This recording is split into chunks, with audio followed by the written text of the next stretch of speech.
America's 250th anniversary by driving God from our public square once and for all. They wanted to do that.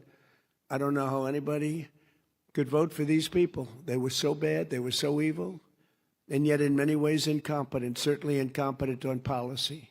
Open borders, transgender for everybody, men and women's sports, just grossly incompetent ideologies, and so many more. But they did not get that chance because they lost an election in a landslide, and we won an election in a landslide.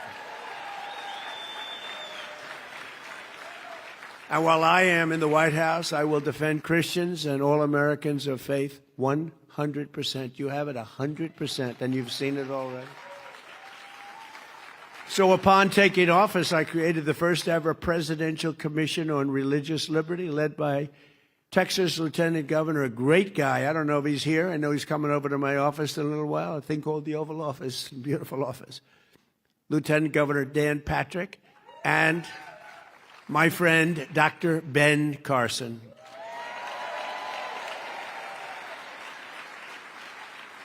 I don't know, so many people in this room, I don't know if they're here, they may be here, but they're two great people. And later today at the White House, they will present me with their official report and recommendations to ensure that America continues to uphold the first right in our Constitution, and that's religious liberty. We have to uphold religious liberty, most important thing.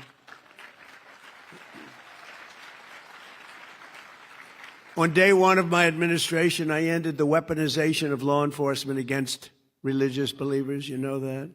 I pardoned the Christians Joe Biden threw in jail for saying prayers. He threw them in jail. You know, he didn't know what the hell he was doing. The guy's grossly incompetent. But he was surrounded by very smart, in some cases brilliant, lunatics. I got rid of the sinister Johnson Amendment so that pastors can speak the truth at their pulpits. We created the very, very popular White House Faith Office, first time that's ever happened. And I set up an official Department of Justice task force to eradicate anti-Christian biases. Anti-Christian bias, who would think? At a high level, too, although it's fading, going to fade fast. That task force just produced a new documentary revealing the abuses of religious freedom that they uncovered. It's called By Dawn's Early Light, and it's out right now, and it's really supposed to be, I have not seen it, I cannot tell a lie, I have not seen it, but I've heard about it, and I hear it's great, and I will see it, I hope soon. I also signed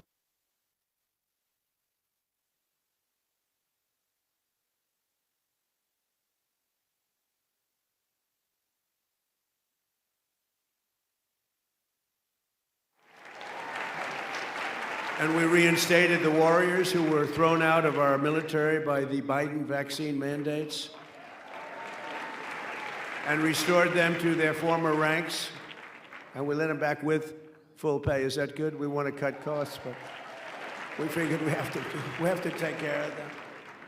And we're protecting our churches and synagogues by prosecuting mobs of radical left lunatics and agitators who try to harass and intimidate people in their places. Children to schools that share their values. I signed the largest expansion of school choice in the history of our country, including in Texas. And in my direction, the Department of Education issued new guidance protecting the right to prayer in public schools. That was a big thing. And these are all things that we were, they fought us very strongly.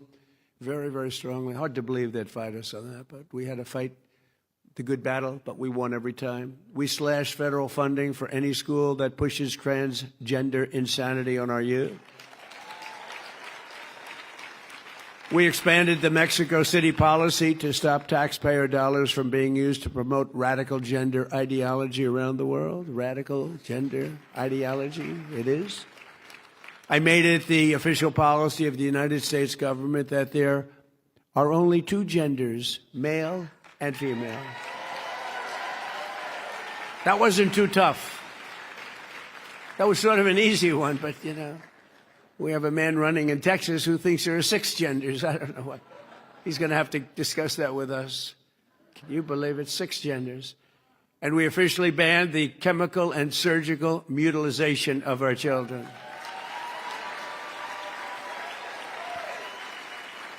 And now we have to pass the Save America Act to protect our sacred American elections. Have to pass it.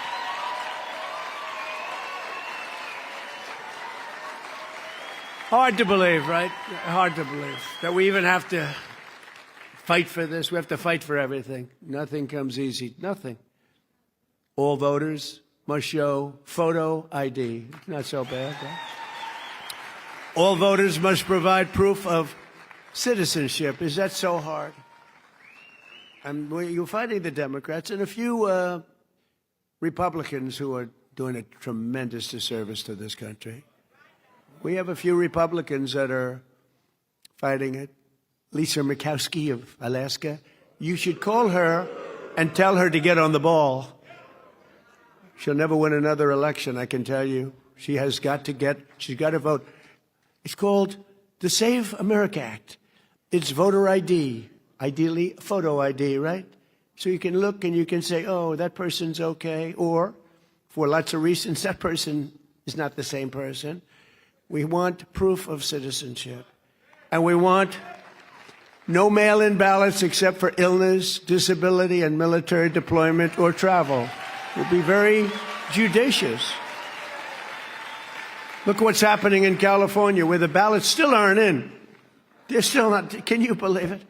Weeks afterwards, you know what's happening? They're cheating. The kid won, or he was certainly in the top two. I don't know him. I never met him. Spencer Pratt.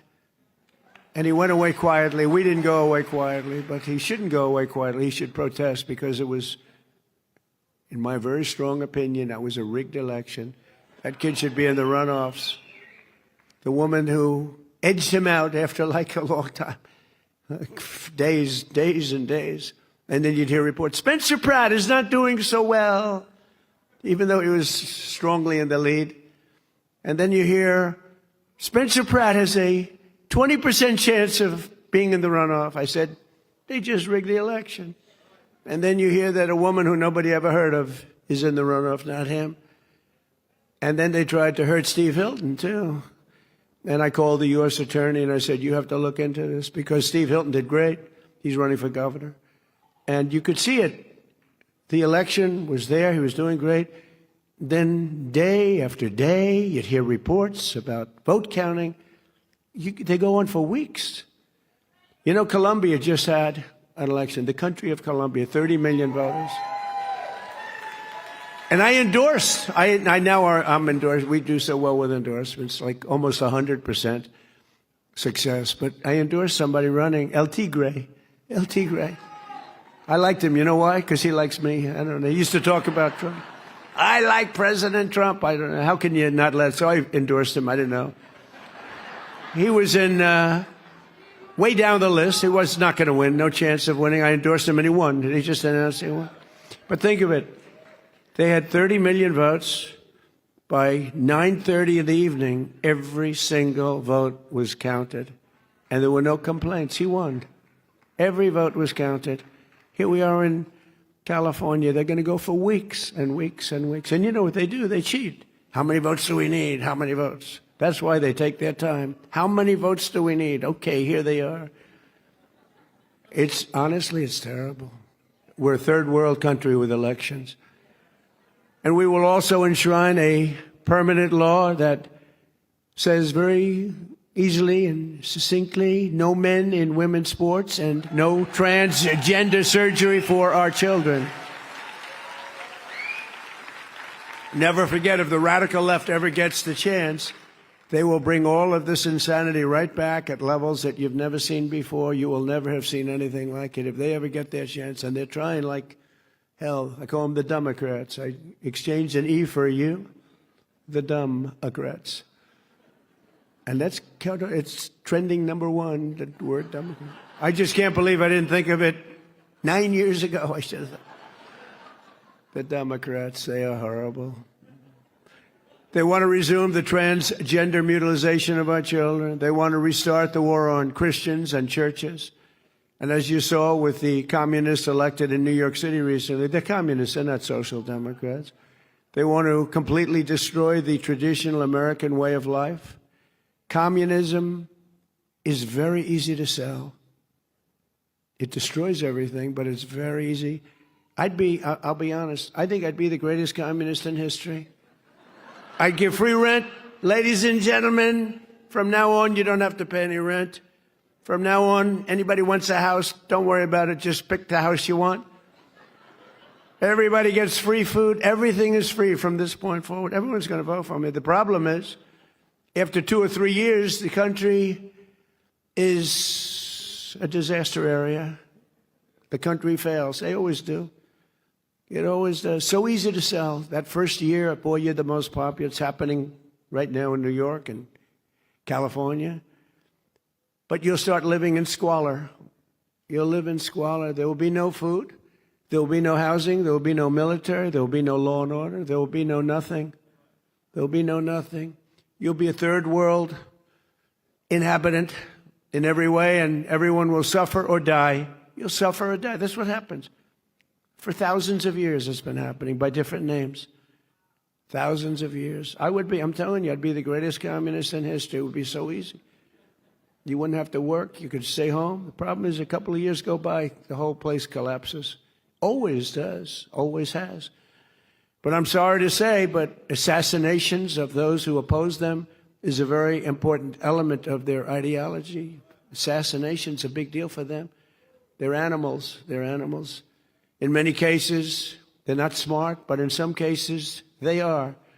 It's easy for them to get followers because they make promises that they know they can't keep, and the Democrats aren't fighting back. That's why they're dumb. They're not fighting back. They're afraid. I watch Schumer. He's afraid to fight. I watch guys that are pretty normal and guys that we oppose. They're afraid to fight. The Democrats have taken a tremendous turn left, and many of these people, I looked at some of the people that got elected the other night in New York. These are in many ways stupid people, in some ways and intellectually probably pretty smart, but they're people that want to destroy our country. They hate our country. They hate our people. They hate the Democrat Party. The Democrat Party is in big trouble because this isn't stopping with New York. This is going on. It's too easy to get elected, giving everything away. Too easy to get elected. Very dangerous. But you'll soon have nothing left. That's the problem.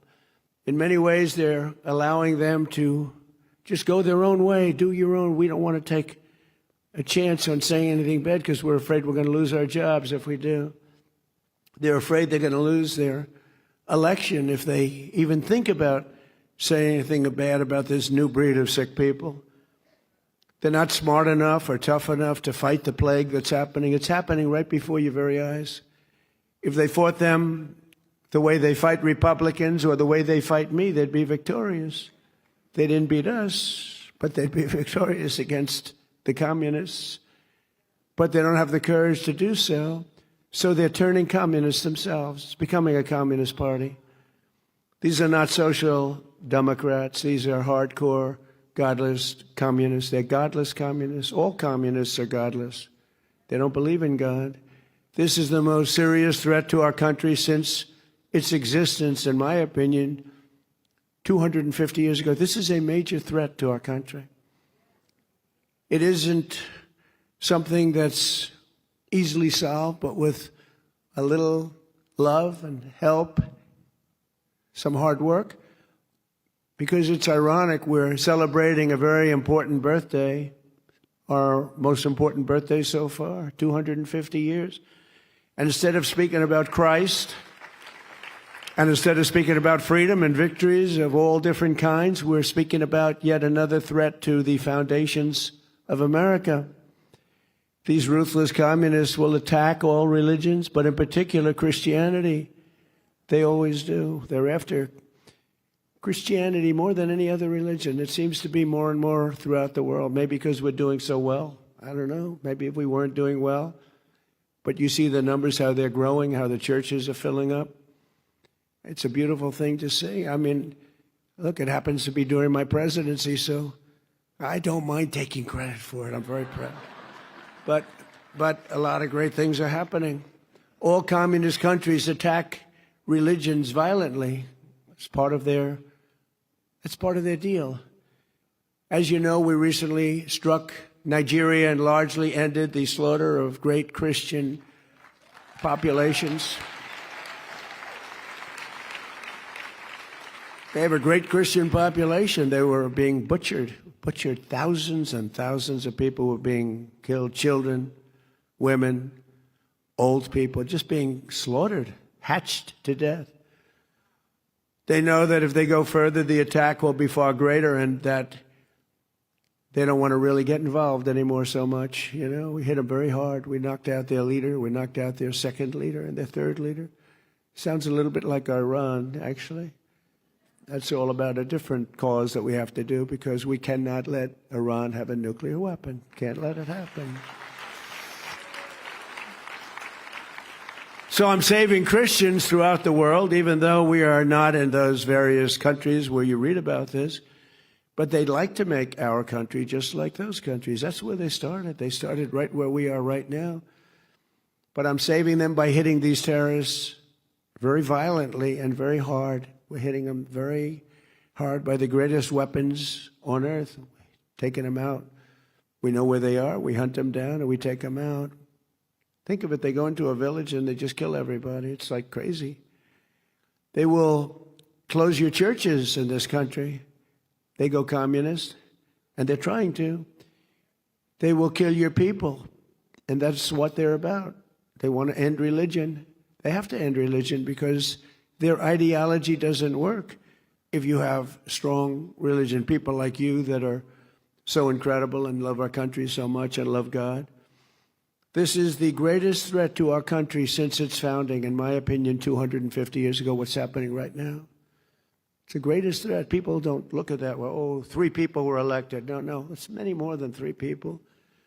And the other people are being swayed because they don't have the sense to see what's happening. They don't have the sense. Their followers are not leaders, even though they're politicians, in some cases successful ones. For the first time in history, the powerful Rent Stabilization Board, as an example, that sets rents in New York City, just happened today. They've done it for years and years, and they've been very far left. They're run by Democrats, and they give landlords a hard time for years and years. It's called rent control. They give landlords a hard time, but they always give some increases so they can survive. But they just came out, first time ever, with a ruling, 0 rent increases for landlords, 0 for the next 2 years, despite the fact that energy, supplies, real estate taxes, and just about everything else has gone up. They're supposed to allow you to have that. 0. They're giving them that. They're basically confiscating their property. And the one representative for the landlords who's on the board, I think they have 8 or 9 people on the board, and you had one who was representing one out of like 8. But at least you had somebody. But that person walked off in disgust, walked off and got booed. Mayor Mamdani, who came to the White House and seems like a nice guy, but he said he was going to do this in his campaign. Nobody thought he was serious. He said he was going to make sure that people don't have a rent increase, even though energy went up. It's going to come down. It's coming down fast right now. I hope you're watching what's happening. We had a low number just now, $69 a barrel. That was...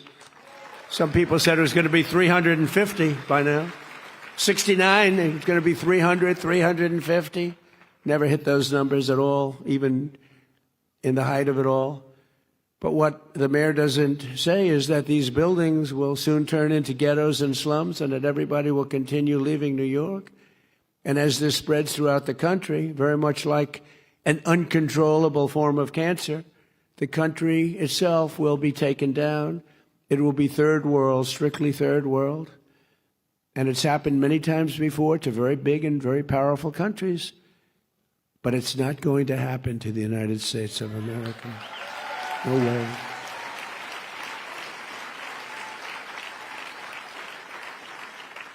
Because communism really is the past and freedom is the future. That's what we are. All we want is freedom. Freedom is going to be, freedom gets you everything. Everyone needs to get out and vote in the midterms. We have to win this election. This election is very vital. If we don't, everything that we've gotten so much. I mean, religious liberty, but we've gotten so much.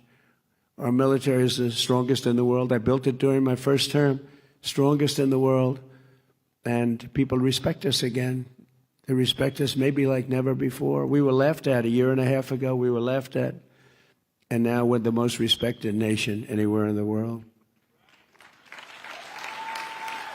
And in our 250th year, we will make our nation stronger and safer, better, more prosperous, and more faithful. Very important, more faithful than ever before.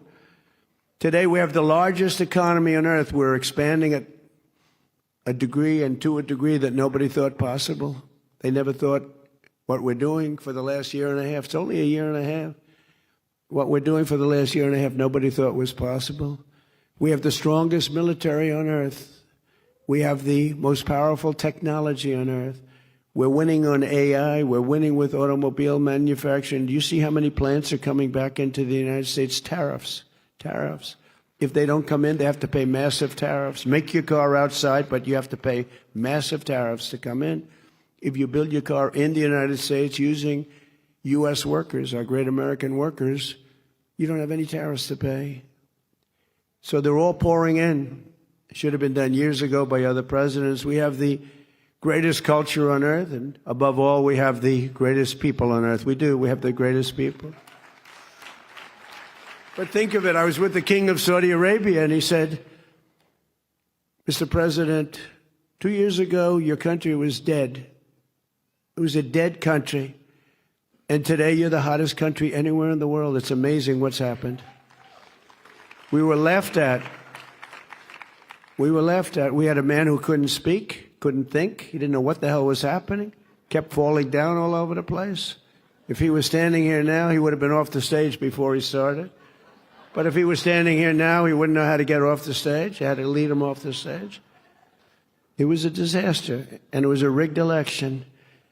But we did it again, and we got it right. Too big to rig. We made it too big to rig. It was a rigged election. And look what happened because it was a rigged election. 25 million people came in, many criminals, murderers, 11,808 murderers, more than 50% of who created more than one murder, murdered more than one person. These are not going to be the citizens of our country. There's not a thing you can do to change that. But drug dealers at the highest level, the worst, some of the worst people on earth came in through open borders. Joe Biden's, but really it was the ideology's open border policy where everybody could come in. They came from all over the world. They emptied their prison populations into the United States of America. Think of that. But we're getting them out. We're getting them out faster than anybody can imagine. And we're going after the bad ones first. We're getting them out. Last week, we signed a historic agreement to accomplish what no president has ever been able to accomplish before, that Iran will never have a nuclear weapon. We're not going to let that happen. And thanks to the power and skill of the United States Armed Forces, Iran today has no Navy, no Air Force, no anti-aircraft capability, no radar, virtually no manufacturing.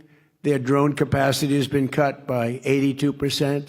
Their missile capacity has been cut by 80%. Their rocket launchers have been cut by 90%. Their leadership has been killed a first time, and their leadership has been killed a second time. And nobody wants to be the leader of Iran anymore. They said, who would like to be the president? And everyone said, no, thank you. It's amazing. And then the fake news, like the New York Times, which is a failing publication. But the fake news, ABC, so bad. ABC television network, fake ABC, NBC, CBS, CNN. They actually said for a little while, it didn't play well, that Iran was much stronger today than it was 4 months ago. Think of it. They have no Navy. They have no... They said they're stronger. They're dying to make a deal. They're giving us a lot. They should have been done over the 47-year period that they've reigned with terror.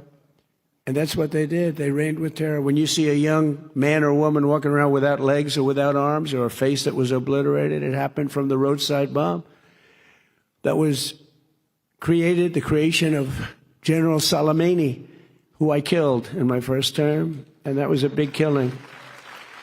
He was a mad genius, but he was going to knock out 5 of our military installations. I found out about it.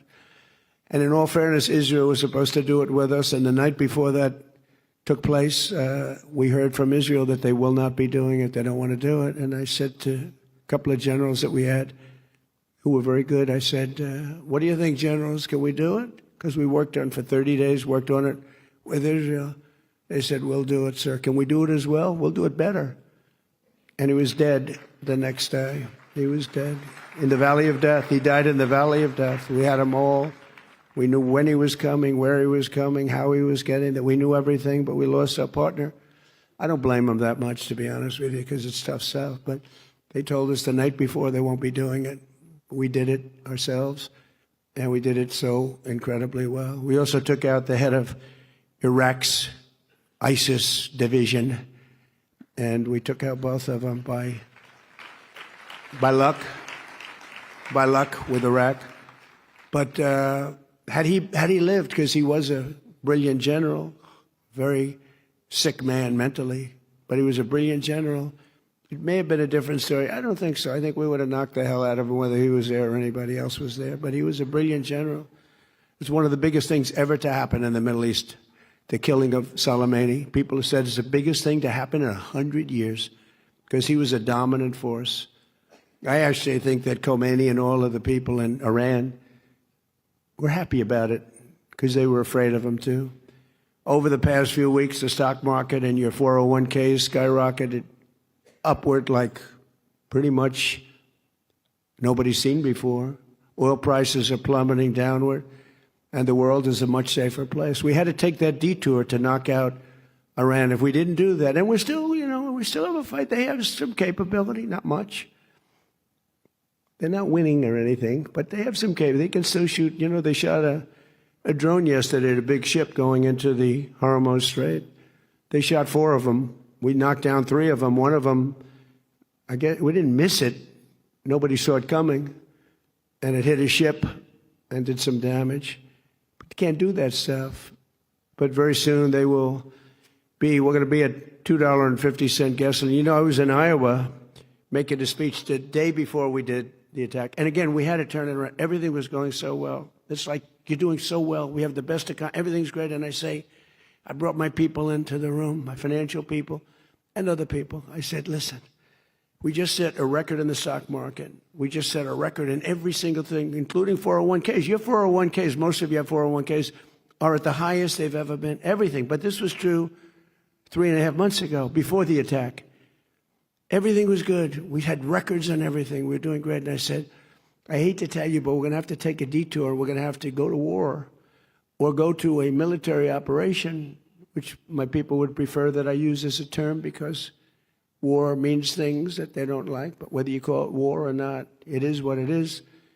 And we're going to go down to the Islamic Republic of Iran, and we're going to have to hit them very hard.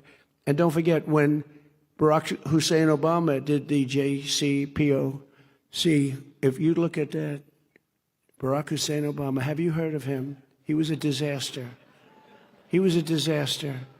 He gave them $1.7 billion in cash, $1.7 billion in cash, and tens of billions of dollars. Gave it to Iran. Thought he could buy their friendship, and it was just the opposite. They used the money and they built missiles and everything else. And I terminated the JCPOA. It was his agreement. It was the Iran nuclear deal. It was a disaster. By the way, it expired a long time ago. But I terminated it long before it expired. If I didn't do that, Iran would have had a nuclear weapon. If I didn't send the B-2 bombers in 10 months ago, they would have had a nuclear weapon. We obliterated that nuclear dust. Very important. And then you wouldn't have Israel. Israel would be gone. I know you have a lot of good fans of Israel in this room. And Israel would have been gone, and probably the Middle East would have been gone.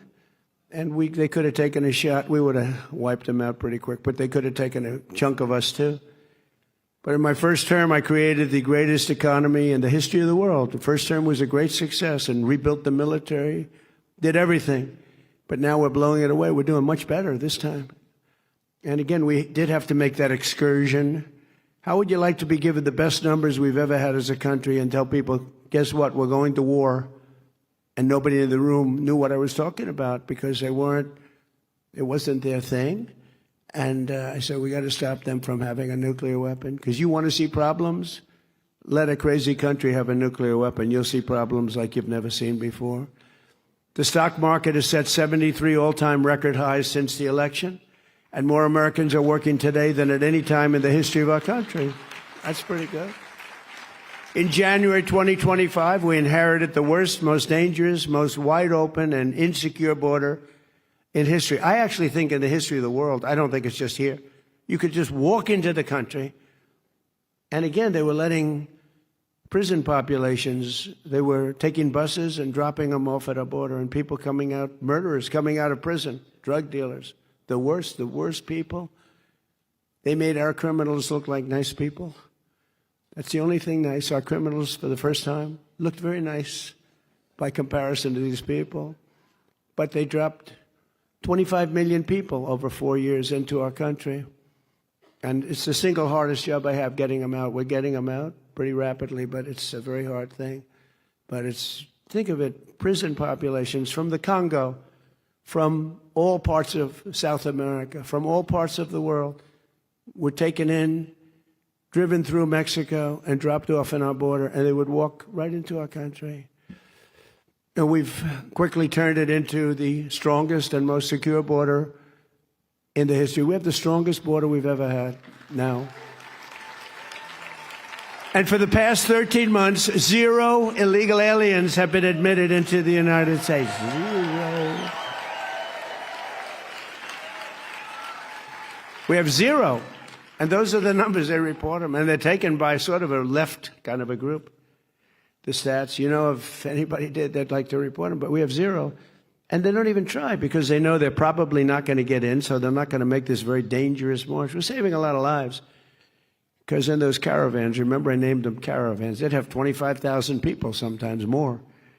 But they'd come up from South America and all through Mexico. They'd go all through.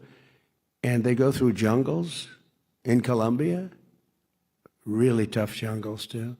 Dangerous jungles. And women would die, and women would be raped. Remember when I said they get raped, crime, murder, and everyone, my first speech was controversial. When I announced I was running, everyone said, what do you mean raped? What I said was peanuts compared to what happened. And the women would come up and they'd die, they'd be raped. A lot of people would die on those caravans. The journeys up they call them journeys through hell. Because they had to go through jungles, they had to go through very dangerous areas. And the people that got here would just walk right into our country. We had no idea who they were. Nobody would even stand there and check. They just came in. Come on in, come on in. This was Sleepy Joe Biden's ideology that was forced on him by much smarter people than him that wanted to destroy our country because he had no clue. But with the help of our law enforcement heroes in 2025, we achieved the largest drop in the murder rate ever recorded in our country's history 125 years ago. Think of that, the year 1900, that was before my father. My father would hate me saying that because it's a long time ago, but that was before my father was born. I had a wonderful father and mother, and family. But the lowest murder rate in 125 years. Washington, D.C. is now one of the safest, most beautiful cities in the country. And just a little while ago, it was a killing machine. Think of that. A year and a half ago, Washington was a very unsafe city. Now it's one of the safest cities in the country. It's one of the most beautiful cities. Doug Burgum and myself and a whole group of people did a great job on the monuments and fountains. And the reflecting pool was so beautiful. They tried to destroy it. They cut it up with a box knife and tried to destroy it. And it's in great shape now. They're terrible. They're vandals. They've caught 6 of them, I guess, maybe more. They've got others in line to be caught. But we just inspected it. We'll fix it right after the 4th of July. Got to let the water out, just fix it. But we caught them. They would cut it, and they would grab this very expensive and very good material, totally waterproof, and they rip it. These people are sick. They ripped a scar 350 feet long through the side of the reflecting pool. These are the people we're dealing with. These are the people that want to destroy our country. But we've invested a record $1 trillion in the United States Armed Forces, and we're going this year for $1.5 trillion, all made in the USA. And something that's so exciting, the recruitment. You know, if you go back a year and a half, 2 years ago, you could not get anybody to join the Army, the Navy, the Air Force, the Marines, the Coast Guard, Space Force. You couldn't get anybody to join. They had tremendous recruitment problems, but now recruitment in every branch of our military is setting records. 18 months ago, we had tremendous shortages, and we couldn't fill them up. We were never going to fill them up. That included police and firemen. We couldn't get policemen and women. We couldn't get firemen and women. Anything with a uniform, because they were ashamed of our country, because we had people that were not respected. You have to respect the president. If you don't respect the president, you're going to have a problem. You're going to have a problem. They had no respect. And now we have waiting lists. Now you can't get into the military. Literally, we went from the worst recruitment numbers ever in 1 year to the best recruitment numbers ever. And it all started on that beautiful day, November 5th, right? A thing called Election Day. And as soon as we won, before I even got to do anything, those numbers started going through the roof. People love our country again, and they have spirit. You always loved it, but you were down, you were depressed. You were not feeling too good about our country. Especially you, as people with a great religion and a fervor for Christianity and religion, you should be depressed. You should have been, but now you're riding high. But we have to be careful. We don't want to lose it. We've got to win the midterms. We've got to win the election coming up, and we're gonna be in good shape. But you have to expose them. If you don't expose them, I mean, I stand here and I expose them. Some people don't do it right. They say they're going to get free rent. Well, that's okay to say, but everyone's going to vote for them, except for a few of the people in this room. But you have to say they're going to get free rent. But in 2 years, everything is going to collapse and you're going to live in squalor. When you say that, you can beat the free rent. You can beat the fact that they're going to take your house away and give it to somebody else, which is essentially what they'd like to do. But it's happened so many times over the years with really powerful countries, and we're not going to let it happen. So we have the strongest and most powerful military anywhere in the world. I built it in my first term, using it a little bit in my second term. And we're once again using it to defend America's interests and American values. Look at what happened in Venezuela. We have a great, and by the way, we're helping Venezuela. They had a tremendous earthquake, a lot of people killed, and unbelievable, right in Caracas. And we have a lot of people over there helping. But Venezuela's been fantastic. We've had a great relationship. It was a one-day war. We hit them so hard, and one-day war. And now we've taken out millions of barrels of oil, and we've paid for the war many times over. But just as importantly, they are doing better than they've ever done. They're making more money than they've ever done. They've never made the money that they're making now. And it's really, I mean, outside of what happened last night with that was terrible what happened. It was a big earthquake, knocked down buildings. But outside, it was really, it's a happy country again. The people are happy. They're dancing in the streets. The people running it are doing a very good job. The United States has never been stronger. We have never been wealthier. We've never been prouder to be an American. Since 1776, America's story has been a tale of freedom, overcoming oppression, good defeating evil, and faith overcoming every challenge and every foe. We had everybody was winning, and we're going to continue stronger, maybe stronger. One generation, think of it, just one generation after our war of independence, the British tried, they really tried hard to conquer America in the War of 1812. That didn't work out too well. But they failed, and the cause of freedom won, and it continues to win. The War of Survival ultimately gave America our national anthem and our Star-Spangled Banner. Many Americans know the story of Francis Scott Key writing the words of the anthem. watched the flag under attack, and he wrote those beautiful words. But what few realize is that the very same poem also inspired our national motto. The fourth verse of the song ends in these words, and this be our motto, in God we trust. In God we trust.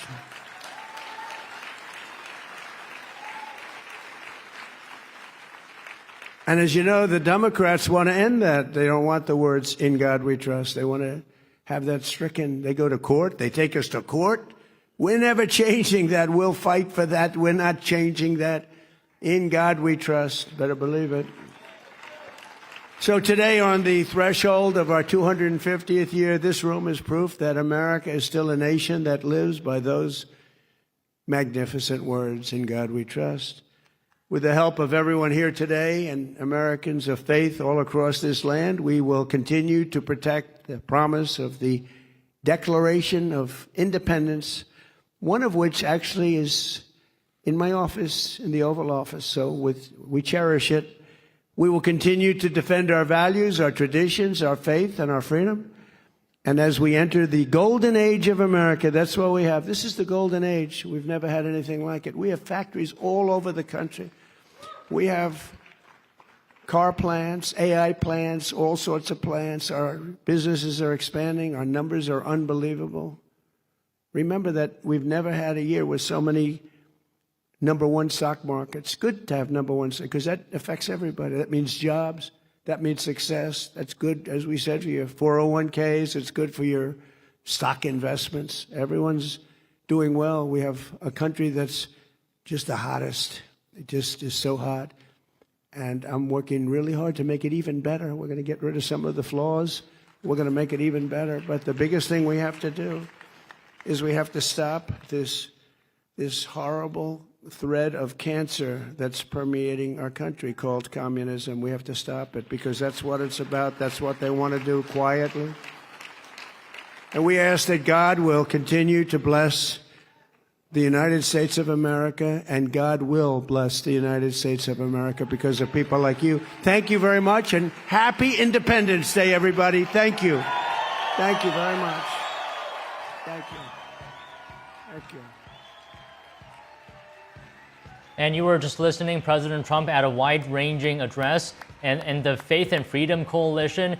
And President Trump has talked about praising the fact that he's winning all 7 swing states. And on religion, he's saying repeatedly that America is experiencing a surge of religious revival and Christianity. And all that is becoming stronger, and saying that communism always leads to a failure of a country. He's saying that it will be so simple for him to pitch communism. He would be the best communist ever, because he would just simply offer free rent, free food, free everything. But the problem is, it always leads a country, in his words, to a state where it's comparable to a third world country.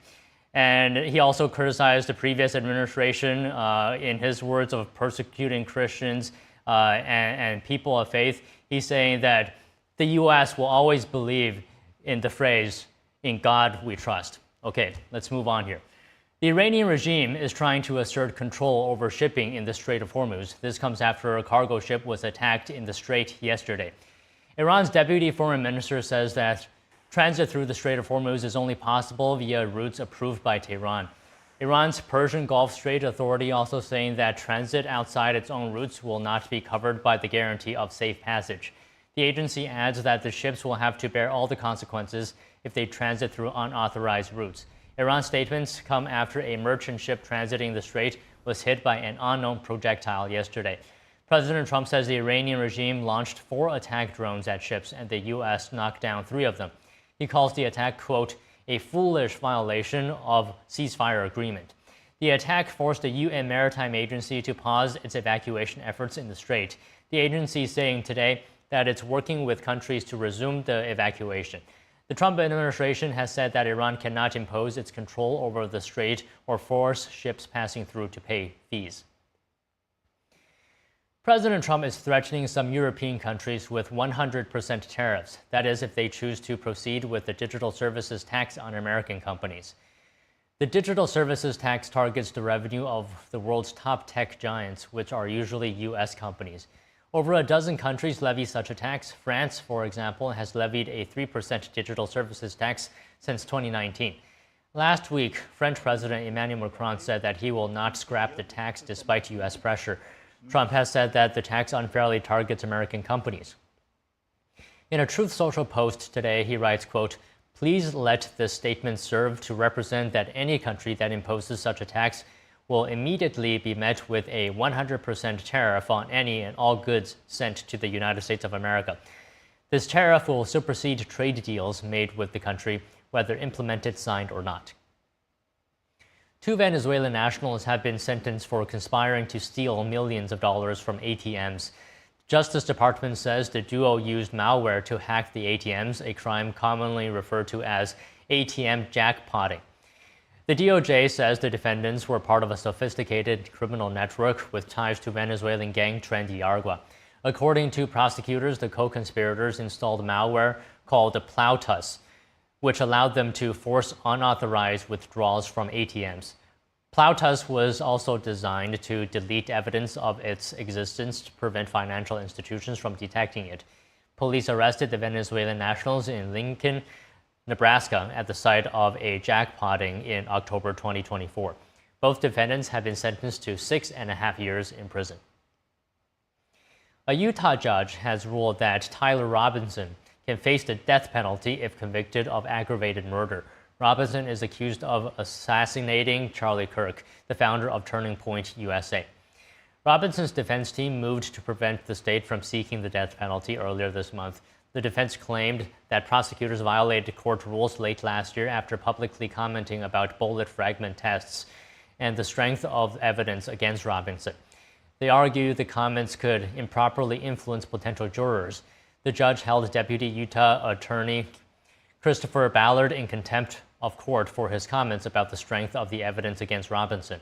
But the judge agreed that prosecutors were within the rules of correcting media reports that inaccurately portrayed the results of ballistic tests. The judge said he would take additional steps to guarantee a fair jury selection process. A judge declared a mistrial today in the federal arson case against Jonathan Reinkernet, the man accused of setting the brush fire that prosecutors say later grew into the deadly Palisades fire. The judge declared the mistrial after jurors said they were deadlocked. Jurors were reportedly split 10-2, with 10 favoring acquittal and 2 favoring conviction. The jury had initially told the court it had reached a verdict, but later said it could not reach a unanimous decision. Federal prosecutors immediately announced they plan to retry the case. Prosecutors allege Rinderknecht intentionally set a brush fire on New Year's Eve 2025 that smoldered for days before erupting into the Palisades fire. The defense argued there was no direct evidence linking him to the blaze and said authorities failed to fully extinguish the fire after it was first discovered. He has been in custody for 10 months and faces up to 45 years in prison if convicted on 3 federal arson counts. A cop in a foot pursuit gets a lift from a van driver, and a famous shuttle is displayed in liftoff. That and more after the break.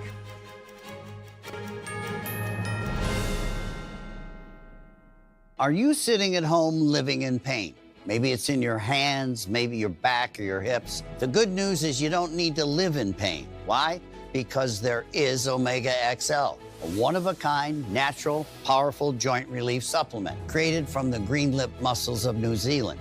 Drug-free, non-habit forming. It's small, easy to swallow, and it's backed by more than 40 years of clinical research. If you're experiencing daily aches and pains due to aging and overuse, try Omega XL. Just ask anybody who uses it. The results are undeniable. I had a lot of joint pain, and that slowed me down. I had considerable pain in my back. Really felt the pain. I mean, in my ankles and in my heels. I'm telling you about something that's gonna change your life. It has revived me. This works. I'm not a prisoner anymore to my pain. As I was getting older, my joints started to feel that wear and tear. But then I tried Omega XL, and it changed my life. Today, I'm here at my ranch exercising some of my polo ponies. So as you get older, it gets tougher. I was starting to suffer some of that business, and then I ran into somebody who said, look, you should try Omega XL. And look what it's done. I feel better than I felt in the last 30 years. Omega XL gave me the ability to get back in the saddle. It works great. If you're in pain, I want you to know that there is real hope out there. I'm living proof. See the difference it can make in your life, just like it did in mine. Call now or order online to receive our special TV offer. Buy 1 bottle of Omega XL and get a second free. Plus, we'll also include a free bottle of Vitamin XL D3. 2 free bottles for the price of 1 bottle of Omega XL. A total value of $115. You pay only $49.95 and it ships free. Plus, you get a money-back guarantee. Buy 1, get 2 free. Call or go online right now. It's finally here, our 2nd annual mega sale. This sale only comes around once a year, so take advantage of the best offers ever while you can. For example, save 50% on our Giza Dream bed sheets, as low as $29.98.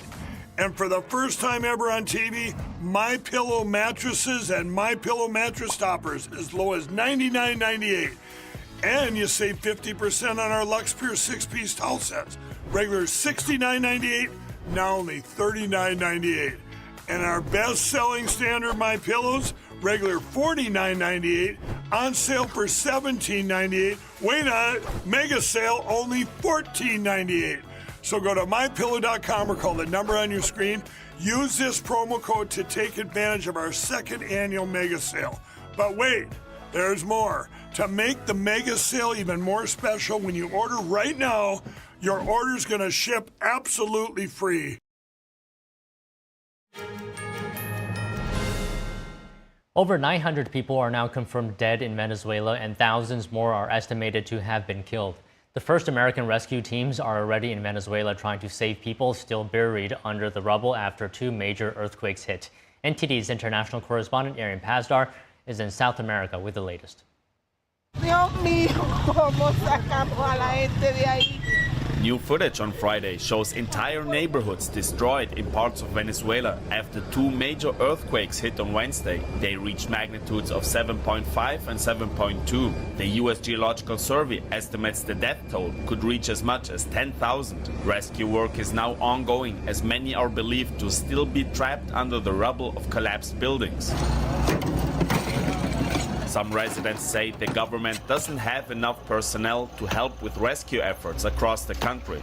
So civilians are working day and night to clear the debris and hopefully still find survivors. We are calling on the government and countries around the world to help us. What we need here is heavy machinery. Human strength isn't enough. A person can't move these structures. Venezuela's acting president suggesting the government is focused on the state which was the hardest hit. We have also decided to militarize the state of La Guaira. As you can see, armed forces have been deployed across the state to handle this difficult situation which is affecting our people. U.S. Southern Command overnight on Friday releasing this picture showing that the first American forces arrived in Venezuela. The command also releasing these pictures of the USS Fort Lauderdale and USS Billings, saying, quote, the U.S. Navy has a proud legacy of providing disaster relief directly from the sea. On top of that, these aircraft will also provide critical support during the American rescue efforts in Venezuela. And the Los Angeles Fire Department sending over 70 people to help in the operations. Who gave that right to me? President Trump on Thursday afternoon doubling down on his promise to help Venezuela during this crucial time. Going to, by the way, help them with their big. They had a tremendous earthquake last night that you read about, massive in Caracas. But we're going to help them out. Now, the United States isn't the only country sending help.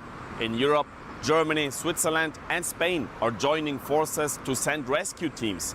And here in Brazil, which borders Venezuela, the government says it is willing to send, quote, whatever is needed to help. And other Latin American countries such as Colombia, Chile, Mexico and others are sending rescue teams as well. Erin Pazdar, NTD News. Europe's dangerous heat wave is shifting east after days of record-breaking temperatures across Western Europe. In France, officials have imposed temporary bans on public alcohol consumption and takeaway alcohol sales in Paris. It says hospitals are nearing capacity as heat-related emergencies surge. The restrictions apply through the weekend, though bars and restaurants are exempt. Meanwhile, Germany and the Czech Republic are bracing for temperatures approaching 104 degrees Fahrenheit. This, as authorities warn the extreme heat is expected to intensify across Central Europe. Meanwhile, a cop chasing a suspect on foot got a leg up when a driver pulled over and gave him a lift in their van, and it was all caught on body cam. Take a look. Watch a cop in hot pursuit of a suspect get a lift from a van driver who just happened to be passing by. What do you follow that police officer? After reports of an assault, police in Kent, England located a suspect who fled on foot, prompting a chase. The situation took a turn, so to speak. Get back, get back. When the driver of a van just passing by... Go, go, go. Cheers, buddy, follow that police officer. Gave one winded officer a helpful lift, carefully speeding down the road at the cop's direction, allowing him to catch up and head the suspect off at the pass, resulting in an arrest. Stop there!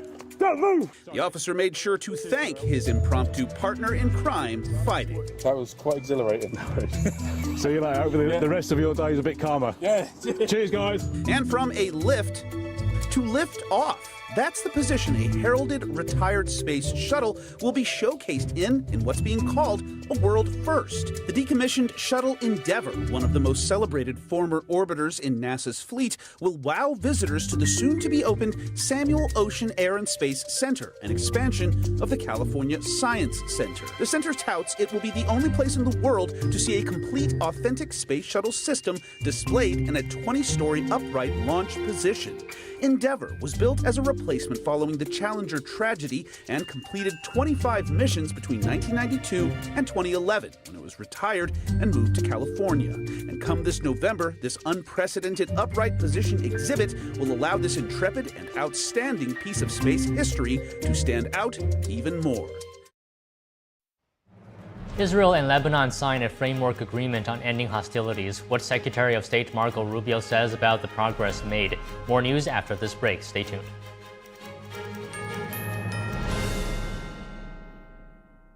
Hi, I'm Susan Lucci. You may know me from my many years on television. I never thought about heart disease until I had my own heart event. I felt this slight pressure in my chest, just slight. I thought, oh, it's nothing, it'll go away. I didn't get it. I did not get it. A few days later, while shopping at a boutique, that pressure returned, much stronger. It felt like an elephant pressing on my chest. I had a 90% blockage in my main artery and a 75% blockage in the adjacent artery. I was rushed into surgery where I received 2 stents in my arteries. Stents developed through research funded by the American Heart Association. Those stents saved my life. That's why I'm in front of you today, asking you to join me in supporting the American Heart Association by becoming a monthly donor. Call now or go to helpheart.org. For only $19 a month, just 63 cents a day, you can help fund the next medical breakthrough. Get the next person trained in CPR, the next hospital certified in high-quality cardiovascular care. I'm so grateful to the American Heart Association. Their research helped save my life. I can enjoy life with my children, my grandchildren, and my friends. Heart disease is America's #1 killer, and your support now can help save your life or the life of someone you love. Give $19 a month with your credit card, and we'll send you this special t-shirt that you can wear to show that you are helping save lives. Please, listen to your heart. The only reason I'm here today is because I did. Please call or go online to helpheart.org. Become a monthly donor, and for a limited time only, your first month's gift will be matched. Thank you. The bladder control aisle. You won't shop here again. Your private business is your own. The constant struggle is over. Now there's a better way. It's HDIS. We home deliver bladder control products. We understand how you feel. For over 25 years, we've home delivered to many of the 20 million Americans who deal with incontinence. We offer all brands. We pay shipping and use plain, unmarked boxes. If we can help you or someone you care for, call for your free product sample pack and $45 in money-saving coupons. Our counselors will help you choose the right product. And unlike stores, we're always in stock. You'll get what you need. Satisfaction guaranteed. HDIS, the better way. For your free sample pack with your free catalog, $45 in money-saving coupons, and free product samples, call 1-800-701-6159. That's 1-800-701-6159.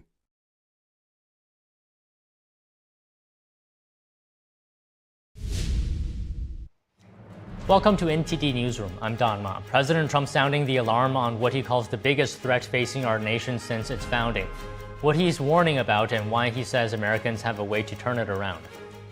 President Trump reacts after Iran attacks a cargo ship in the Strait of Hormuz, and he threatens consequences for Europe if they impose a special tax on American companies.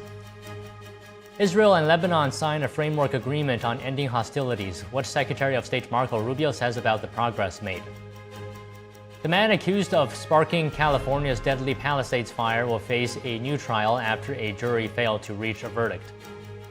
2 Venezuelan nationals are sentenced for conspiring to steal millions of dollars from ATMs. It's a crime commonly referred to as ATM jackpotting.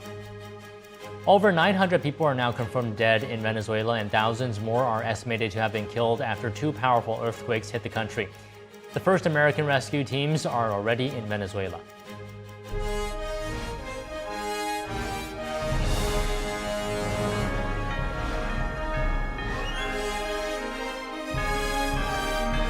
This is NTD Newsroom, live from our global headquarters in New York City.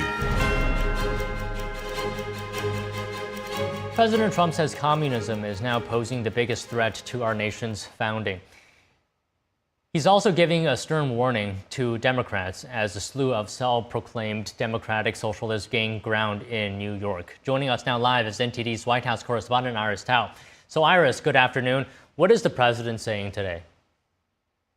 Good afternoon to you as well, Don. So President Trump this afternoon was just speaking at the Faith and Freedom Coalition Conference in Washington, and he was highlighting what he calls a rise in religion after he took office, but he's also sounding the alarm on what he calls a communist takeover of the Democratic Party. He's specifically pointing to the recent primary results in New York, and he's also saying that that shows that our country is facing the biggest threat it has ever faced since its founding. Let's take a look. This is the greatest threat to our country since its founding, in my opinion, 250 years ago, what's happening right now. It's the greatest threat. People don't look at that, well, oh, 3 people were elected. No, it's many more than 3 people.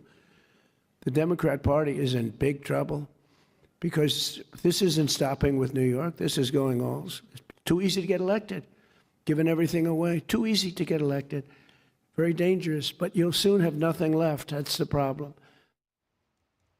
And this week, 3 Democratic Socialist candidates endorsed by New York Mayor Zohran Mamdani swept New York's congressional primaries. They ousted 2 incumbents, basically backed by the existing Democratic establishment, such as the minority leader in the House, Hakeem Jeffries. Now, some Republicans are calling it a sign that shows the Democratic Party is losing control over its own establishment, and even Democratic Senator John Fetterman has warned his own party that is now, quote, drifting firmly into communism. And President Trump today saying that the Democratic Party is in, quote, big trouble, also criticizing existing Democratic lawmakers, saying that they don't have enough courage to fight back against the own elements of what they call democratic socialists, or what the president calls straight communism. The president also adds that communism never turned out well for any country, including that its empty promises made by politicians always lead to poverty and death. Watch. It always does. So easy to sell. That first year, boy, you're the most popular. It's happening right now in New York and California. But you'll start living in squalor. You'll live in squalor. There will be no food. There will be no housing. There will be no military. There will be no law and order. There will be no nothing. There will be no nothing. You'll be a third world inhabitant in every way, and everyone will suffer or die. You'll suffer or die. That's what happens. President Trump also highlighting the difference and the contrast between communism and religion, saying that communist countries attack religion and that communism basically means a godless belief. Here's what he said about that. Watch. All communists are godless. They don't believe in God. All communist countries attack religions violently. It's part of their deal.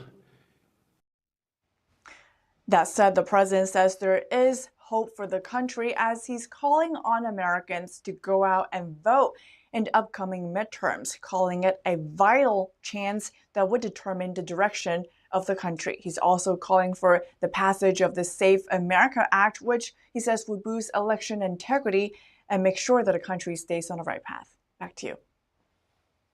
And Iris, the president also mentioned Iran today. What did he say on that? Right. So during the speech, the president again emphasizing the ultimate goal to make sure that Iran does not have a nuclear weapon. It comes, though, amid new tensions, as today the president says that Iran made a foolish violation of the ceasefire by firing at least using four one-way attack drones at ships traveling through the Strait of Hormuz. Now, remember, the U.S. and Iran have signed a memorandum of understanding that is now creating this ceasefire in the short term, while two sides continue to hash out a final deal. It remains to be seen, though, if the new tensions as well as the recent discrepancies in what the two sides are describing when it comes to the terms of the deal would cause any new disturbances to the ongoing truce. Back to you. Okay, Iris, thank you. Israel and Lebanon are signing a framework agreement to end hostilities. The Trump administration brokered the trilateral framework.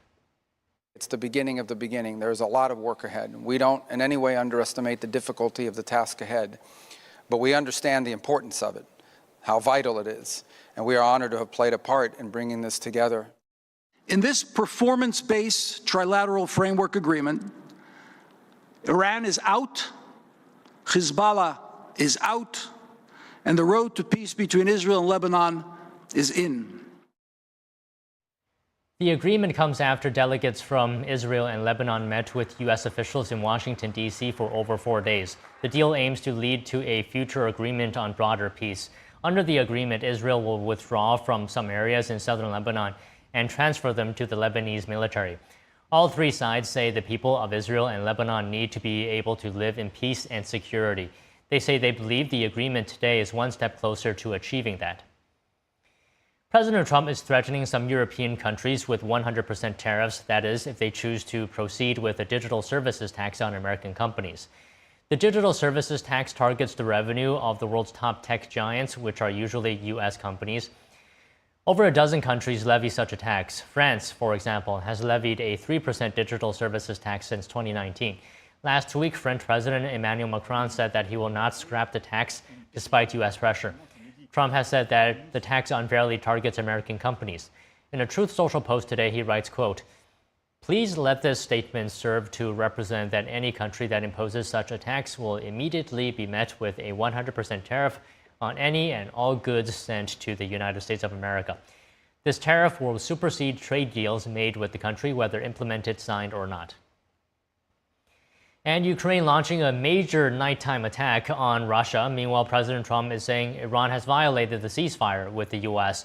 Joining us now to discuss is Kervin O'Quinn, former lead intelligence, surveillance, and reconnaissance coordinator for U.S. Army and host of the This Week Explained podcast. So, Kervin, good afternoon. And I want to start with the situation in the Strait of Hormuz. Iranian drone hitting a vessel in the waterway, Trump saying Iran's actions are foolish. What are your initial thoughts, your reaction?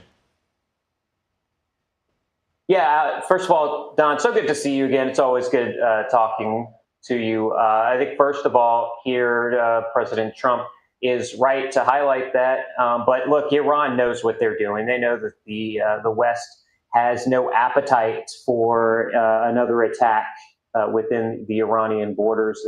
And so what Iran's going to do here is try to push as much as they can and see how far they can get before new strikes happen within their borders. And so it's interesting here. They're doing this in the Strait of Hormuz and not against or inside the borders of Israel using their proxies, because they know that is going to cause Israel to retaliate against them and Iran. And so they're being very strategic here. And I think that's where we're at. And what President Trump is doing is he's speaking to a global audience here and letting everyone know that, look, if something happens, if the West retaliates, if the United States retaliates, it's because Iran did it first. But like I said, there's no appetite here to do that. Okay, so you're saying maybe Iran is trying to see how far it can push the United States. From what you're saying, am I correct to infer that you think potentially this could happen again? Yeah, absolutely. It's going to continue to happen, and it's going to happen in a strategic manner. It's going to stay in the Strait of Hormuz. I know that I think in Dubai and other parts of the Gulf countries, there were some air alarms that had gone off, but I don't think Iran is going to target any of the Gulf countries, and I don't think that Iran is going to target U.S. assets or U.S. military assets in the region. What they're going to do is continue to go after these merchant ships and then say, hey, look, we are doing this because the merchant ships are actually going against what Iran has already agreed to, and so this is not a violation of the ceasefire. And they're going to do that enough until there is an appetite for a retaliation strike. Do I think it's going to get to that point? I don't. I think it's highly unlikely that Iran pushes it past that, especially with the World Cup going on right now. Do you think it's possible or unlikely that even with these attacks in the Strait of Hormuz, these drone attacks, that the U.S. can continue to negotiate with Iran to a peace deal, that not necessarily this entire memorandum is collapsing? What do you think might be the situation? Yeah, I think the peace deal is still a ways away. I still don't think it's going to happen in that 60-day time frame that we talked about. But this does not preclude any of the negotiators from continuing to negotiate. So you have diplomatic efforts and you have military efforts, and those two, while they do sometimes cross paths, they are not doing that here. Your diplomatic efforts are still ongoing, while these military efforts from Iran are targeting, like I said, merchant vessels. Now, so there is this point where Iran could make a mistake, and one of those drones or one of their missiles does go off course. And if that does happen and a U.S. military asset is struck, then all bets are off. We're back to retaliatory strikes, and I don't think it's going to be tit-for-tat strikes. I think that you have a president and President Trump who is just going to be fed up with everything, and he's just going to let the U.S. military go do shock and awe in Iran again. But we are not there right now. Definitely. We're not there right now. It's still a bit early to see what happens, but we'll keep a close eye on this. Let me talk to you about the Russia-Ukraine war now. Reports are saying Kyiv launched what appears to be one of the biggest drone assaults since the war started. What's going through your mind right now when you hear this? Well, Donna, the first thing that's going through my mind is the analysts were wrong. I was wrong.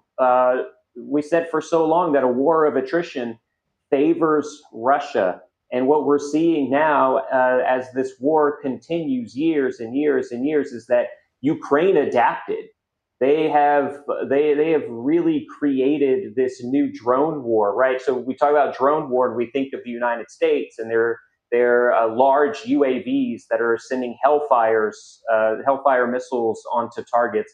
And what Ukraine has done is they've condensed that into these first-person view drones and this counter-drone warfare that's really getting to now, it's gone from a defensive effort early on in this war to now an offensive effort. We're seeing Moscow, we're seeing St. Petersburg, we're seeing the illegally annexed portion of Crimea now be struck. And now Putin has to answer for that because the people of Russia are feeling this. This is no longer some far off, distant conflict that's happening in another country. This is happening in Moscow and it's happening in St. Petersburg.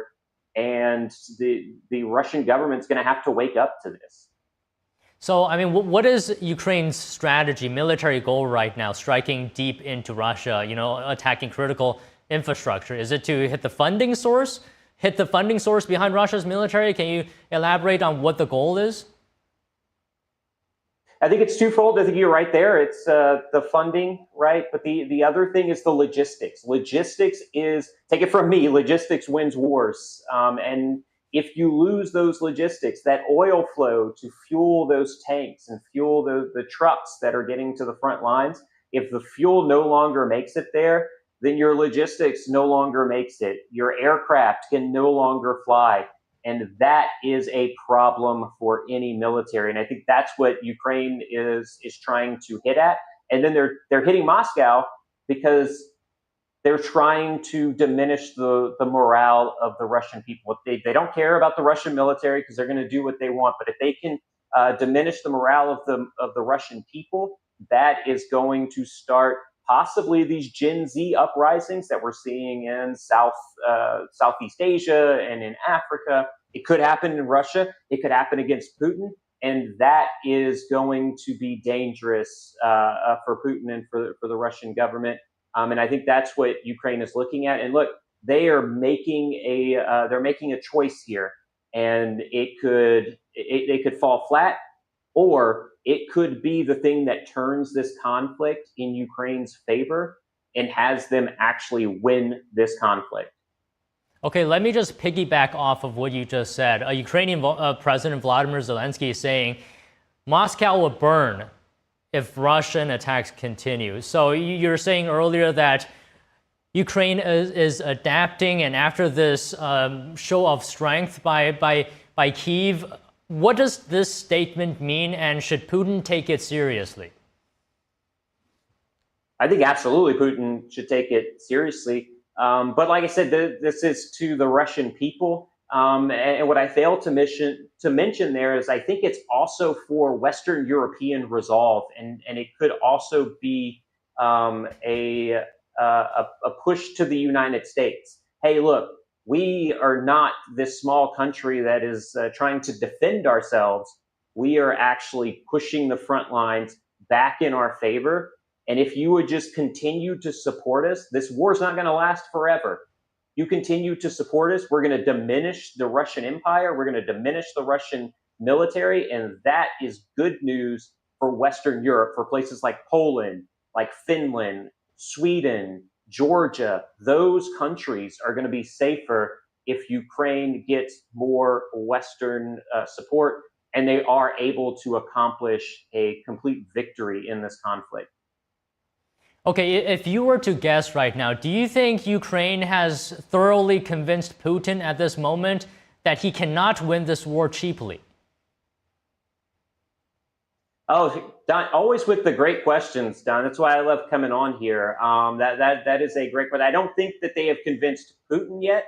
I think they've convinced some within his circle. But they're not trying to convince Putin. They're trying to convince the rest of the world that they can keep this going and to not give up, never give up, and that they can push back. They think they're in a battle between good and evil. They are the good.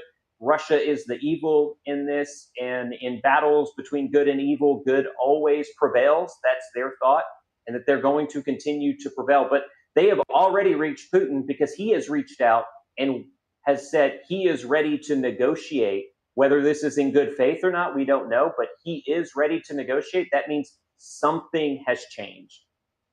So that also means I would assume that if Russia wants to negotiate, that means Putin sees maybe Ukraine at a stronger position now than before. Is Ukraine in a stronger negotiating position compared to maybe just a few months ago? Yeah, they absolutely are. So like maybe 6 months ago, Ukraine was in a pretty strong position. They had pushed back and they had regained some of the territory that they had lost during this conflict. Then over the last 3 months, Russia made their own offensives that had reached back and pushed those front lines back towards the Ukrainian border.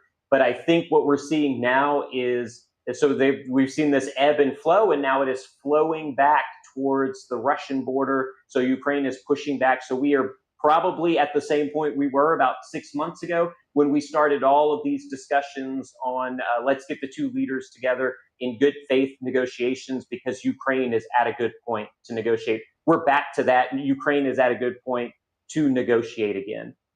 Okay, I just want to ask you one more question, and this relates to, in part, the Russia-Ukraine war and also China's ambition towards Taiwan. Do you believe at any level that because of this war, where the world is seeing that Russia is struggling to some degree to take over a smaller country, could that be a deterrent to China, which has very similar ambitions to Russia of taking over a smaller country?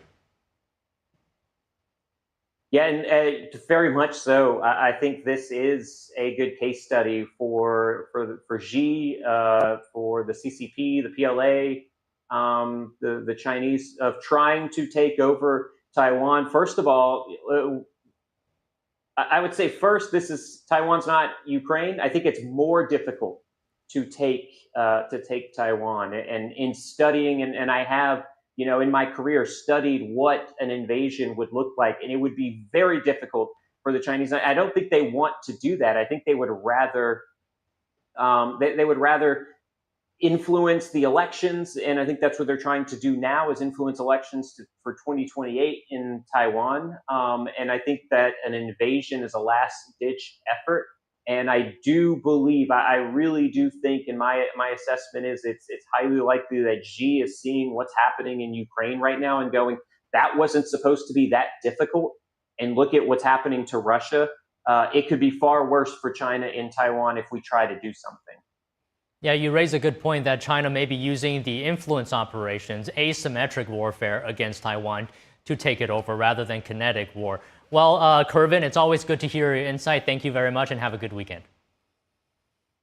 Thank you so much. Have a great weekend. It's always good to be here, and stay safe out there. The man accused of sparking California's deadly Palisades fire will face a new trial after a jury failed to reach a verdict. We have more news after this break. Stay tuned.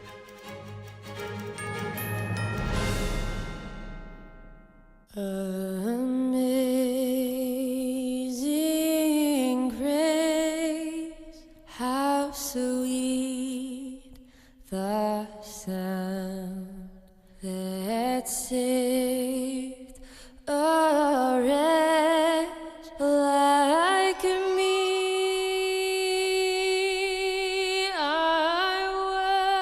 They're just young people, hungry, homeless, and vulnerable. Covenant House is helping young adults facing homelessness. We're providing safe shelter to thousands, but the need is overwhelming. Please call or go online now. With your gift of $19 a month, we'll send you this blanket as a reminder of the comfort your gift provides a young person tonight. You'll provide safe shelter, hot meals, and medical care. Call the number on your screen or go online to safeplacetosleep.org. Imagine a coffee that cares for your health. Expertly fermented with a 50 enzyme complex to enhance flavor and remove bitterness. Small batch roasted to a decadent medium dark, resulting in a brew that is gentle on digestion, low acid, and up to 90% less caffeine than regular coffee.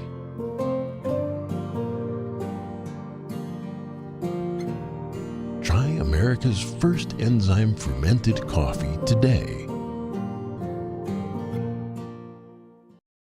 Discover the ancient secret to vitality and longevity with Puretang Black Ginseng. Crafted from premium 6-year-old Korean ginseng, each root is carefully nurtured for over 2,260 days, undergoing a traditional 9-round handcrafted process of steaming and drying to unlock full potency and absorption.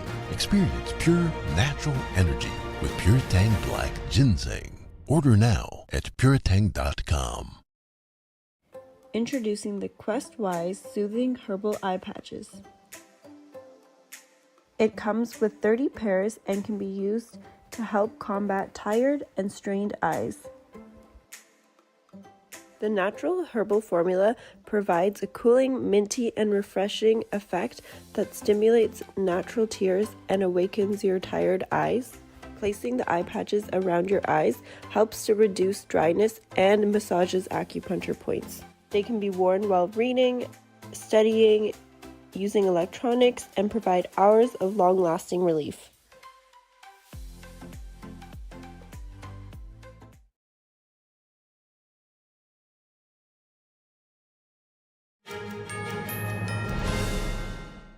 A Utah judge has ruled that Tyler Robinson can face the death penalty if convicted of aggravated murder. Robinson is accused of assassinating Charlie Kirk, the founder of Turning Point USA. Robinson's defense team moved to prevent the state from seeking the death penalty earlier this month. The defense claimed that prosecutors violated court rules late last year after publicly commenting about bullet fragment tests and the strength of evidence against Robinson. They argued the comments could improperly influence potential jurors. The judge held Deputy Utah County Attorney Christopher Ballard in contempt of court for his comments about the strength of the evidence against Robinson. But the judge agreed that prosecutors were within the rules for correcting media reports that inaccurately portrayed the results of ballistic tests. The judge said he would take additional steps to guarantee a fair jury selection process.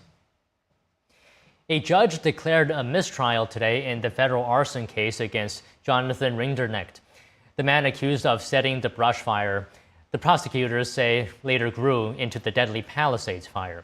The judge declared the mistrial after jurors said they were deadlocked. Jurors were reportedly split 10-2, with 10 favoring acquittal and 2 favoring conviction. The jury had initially told the court it had reached a verdict, but later said it could not reach a unanimous decision. Federal prosecutors immediately announced they plan to retry the case. Prosecutors allege Rinderknecht intentionally set a brush fire on New Year's Eve 2025 that smoldered for days before erupting into the Palisades fire. The defense argued there was no direct evidence linking him to the blaze and said authorities failed to fully extinguish the fire after it was first discovered. Rinderknecht has been in custody for 10 months and faces up to 45 years in prison if convicted on 3 federal arson counts. Former National Security Advisor John Bolton pleading guilty today to 1 count of retaining national security information. The information was related to his work under the first Trump administration. Bolton has since turned into a vocal critic of the president. In a federal courthouse in Maryland, he admitted that he shared national security information with his wife and daughter. Bolton was originally charged last October with 8 counts of transmitting classified information and 10 counts of retaining classified information. He faces up to 5 years in prison and has agreed to pay over $2 million in fines. He will be sentenced on October 28th. Following a military funding request from the White House, Republicans are gearing up for a third-party line package. In addition to providing supplemental funding, the House Speaker wants to use this as a way to pass the Save America Act. But some members aren't convinced. NTD's Melina Weisskopf reports. Republicans working on the third major party line package to bypass Democrat opposition in the Senate. It will largely be focused on replenishing weapons stockpiles and increasing funding for the military. But we've got to resupply our munitions. That is the #1 concern I hear from generals, and it's a reality. We have spent a lot of munitions for Ukraine, and now with this conflict in Iran, to make sure that they never have a nuclear weapon, there is a cost to that. Several Republicans are also insisting that the final package is fully paid for. How in the world are we going to balance a buildup of the military, replacing stocks that we desperately need, with the fact that we should not be driving our debt and deficit deeper? So that is the challenge we have ahead of us, and I'll admit it's a challenge. Congressman Alford told NTD the original plan for the third package was to include many elements, but the longer discussions go on, the more narrow the package will get. Originally that we had housing, energy, healthcare, and fraud as part of those programs. We don't know exactly where this is going to end up. This is what the reality is. It's going to be a narrow scope, more narrow scope. I've been in talks with leadership and others about what you find in this Venn diagram that our conference can agree on. House Speaker Mike Johnson unveiling a proposal on Wednesday to add the Save America Act into the third party line package. We believe that if you create a grant program that ties it to reconciling the budget, and you allow blue states, if they come to their senses and they want to avail themselves of election integrity proposals and ideas and policies, they can draw down from a federal fund. But the idea has garnered pushback from House conservatives.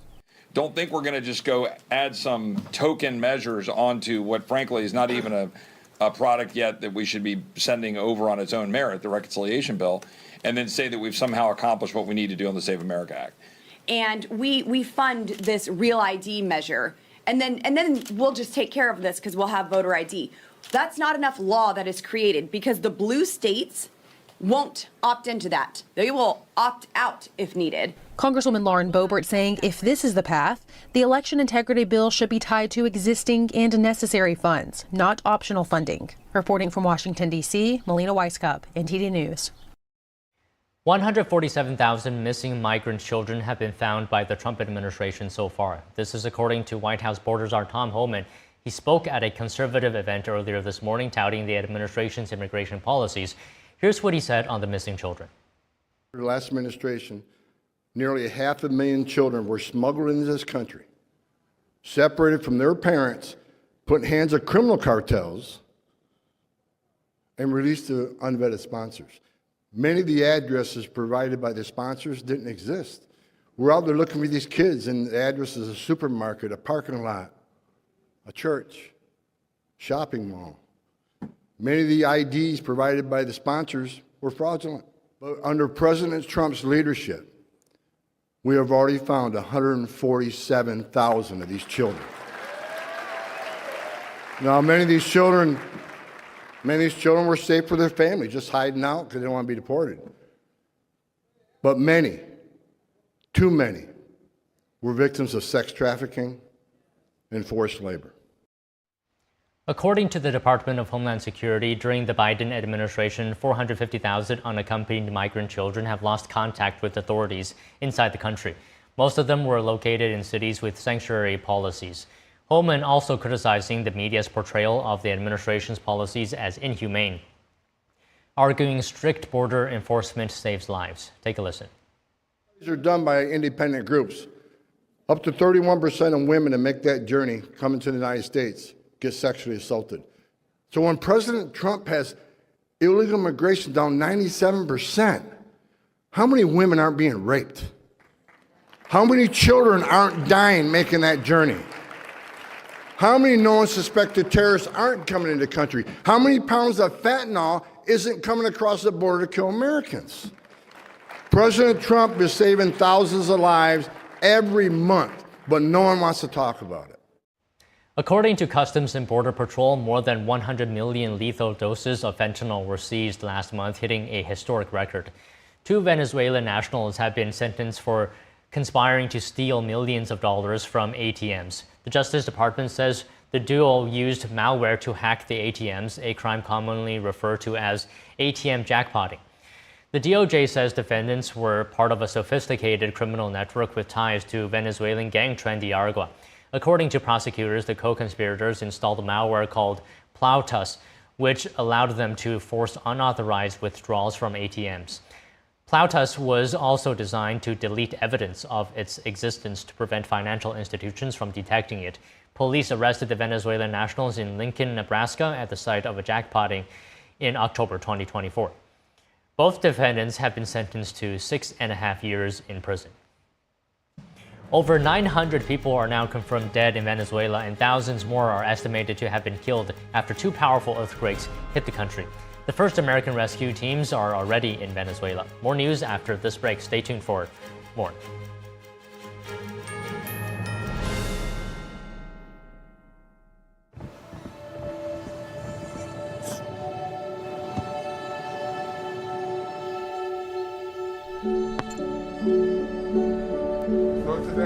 I don't remember how it started.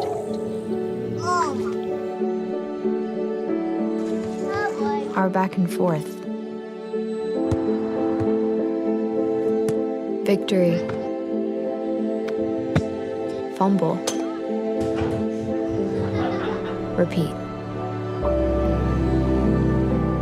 it always came back. Dad! Okay, here we go, throw it! Yeah. You probably don't remember what you told me, That was perfect. but I heard every word. Nice.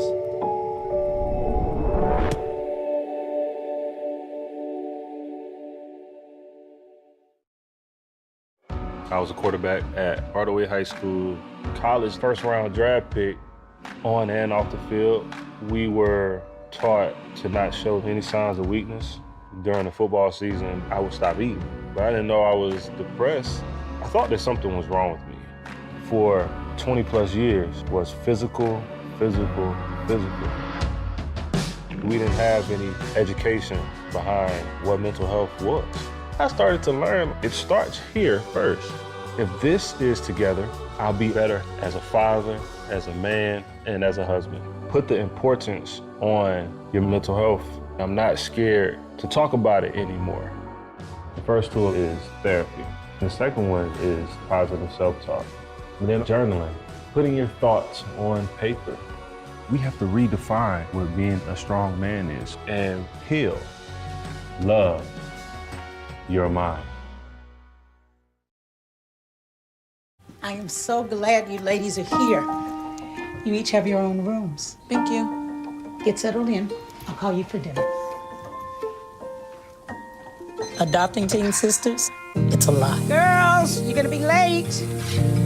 You want breakfast? No thanks, we're good. They're always in their own world. What'd you get there? Twice the work. Twice the surprises. Just try it.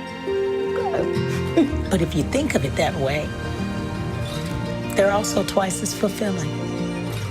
I think you should ask her yourself. Is it okay to call you Mom? Of course you can.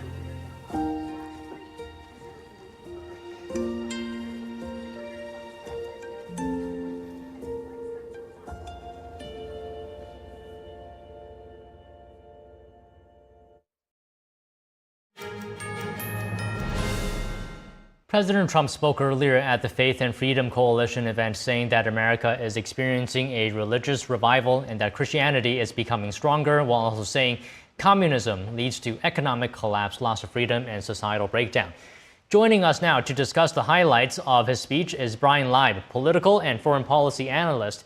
He's also the CEO of Henry Public Relations. So Brian, thank you for coming on the show today. So Trump reiterated that to be a great nation, you have to have religion, you have to have God in your nation, in contrast to communist ideology, which by its nature is atheist. So to what level is religion or faith an important part of what it means to be American? Talk to us about this. Hey, Tom, good afternoon. It's always a pleasure to see you. You know, I'm so glad that President Trump is putting religion back in the forefront for the American people, and it's religion of all kind. You know, it's one of the bedrock principles of this country and of our founding fathers was having religious freedom and religious liberty. So I think it's really important that President Trump is speaking the truth about how there really is a war on religion of all kind. And, you know, unfortunately, we find a lot of that kind of war and a lot of that fire coming from, you know, the left side of the political aisle, people that, you know, really seem to really have a distaste and a hatred in their heart for America's core values, and really, you know, find themselves, you know, wanting to adopt communism and speaking openly about how amazing communism is and how amazing Marxism is. So, yeah, I think it's fantastic that President Trump is putting religion front and center, and it's about time we start doing that. So Brian, one common thing between all communist governments that I've noticed is that it's godless, right? And do you see a problem with that? Because if a government does not believe people's rights are God-given, unalienable God-given rights, do you see it as a problem? Then the government essentially can decide what is legal, what is illegal. They can essentially decide anything to be illegal or legal. Well, Don, it's almost like, you know, a government becomes the God. in some respects, which is really scary, and people want to eliminate, God and religion, from our conversations, and it really it's a mistake, and certainly some people are more religious than others, and that's true of all faiths, from Christianity to Catholicism to Judaism to Islam. They're all different aspects, right? But I think a very basic principle of believing in something bigger than all of us really, is the right approach. Not everyone has to believe in God and has to believe in religion, and people have their own reasons for not having strong faith, and that's okay. What's not okay, though, is trying to replace religion and replace God with more government. That's a recipe for disaster. So, I mean, communism has been tried throughout history a number of times, and every time they have failed. But yet, we continue as a civilization. We continue to try to implement these policies. Why do you think that is? President Trump said earlier today, it's very easy to sell. I mean, if you're selling the idea that you can have free rent, free food, free everything, and people are more likely than not sometimes to accept that. But how do we make sure that we don't repeat the failures of history when it comes to communism?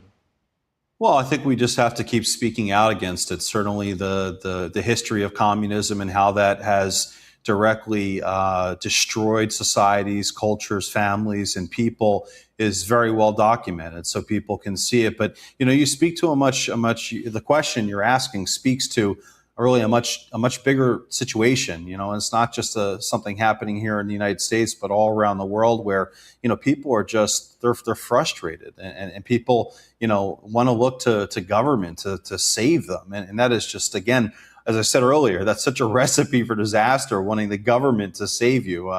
Nothing good is going to come from government handouts and from free things. But, Don, it's sexy to people, when they hear things like, community grocery stores and free bus and free rent, that means a lot to people. Whether or not they're actually going to get it or not is probably a much different conversation. But I think this overall just really kind of speaks to kind of this ideology that's permeated in a lot of aspects of culture all around the world, where people don't want to work. People don't want to put in an honest day's work. And they much rather would like to have things handed to them by their government. And again, we've seen, what communism has done and how it's destroyed countries, destroyed cultures, and what the outcome has been. But, for some reason, these people that, want communism or want Marxism, they seem to think it's going to work for the 50th time, and it's not. It's going to fail. And I think you hit the nail on the head in the sense that work is required for you to have anything, right? Nothing in this world is really free. Even if you get something for free, somebody else had to put into the work for that thing. So I think that's a really important point here. I mean, when we're talking about getting free food, free bus, free anything, if in a communist context, how do you determine? I think that's another problem. How do you determine if you get more than somebody else, or somebody else gets more than you? What determines that? Well, I mean, listen, I'm not a communist or a Marxist, so I can't speak too much directly on that, but they want everyone to be the same. They want everything to be the same. Everything should be a level playing field. There shouldn't be any competition.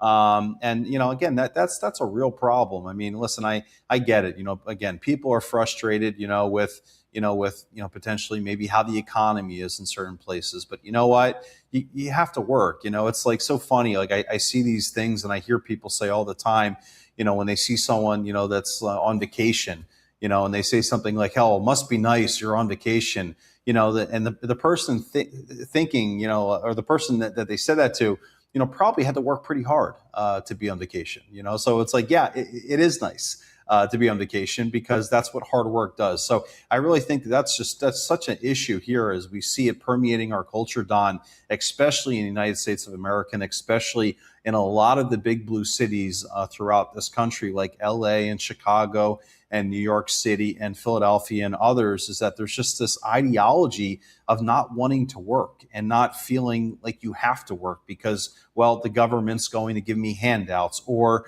there's going to be some politician that comes along down the road and says, I'm not going to have to pay my rent for 2 years, or I'm going to get free groceries. I mean, it's just, it's an insane way of thinking. And, Don, once you figure out, why these people are thinking this way, you let me know and we'll write a tell-all book about it. But I don't know what to tell you.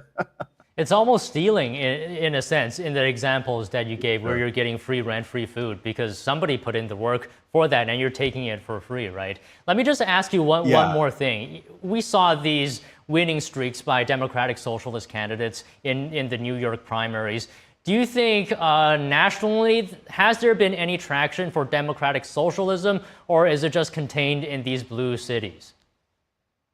Yeah, I can't begin to tell you a single Republican anywhere in this country that thinks that communism or Marxism is the future or should be the future of this country. I mean, it is certainly very much contained to a lot of these blue cities, and certainly we saw, what now Mayor Zohran Mamdani ran on during his campaign and what his platform was like, and that catapulted him to a historic win. And of course, we saw this week where entrenched incumbent Democrats that, by the way, were pretty far left. It's not like they were centrist Democrats. They were pretty far left.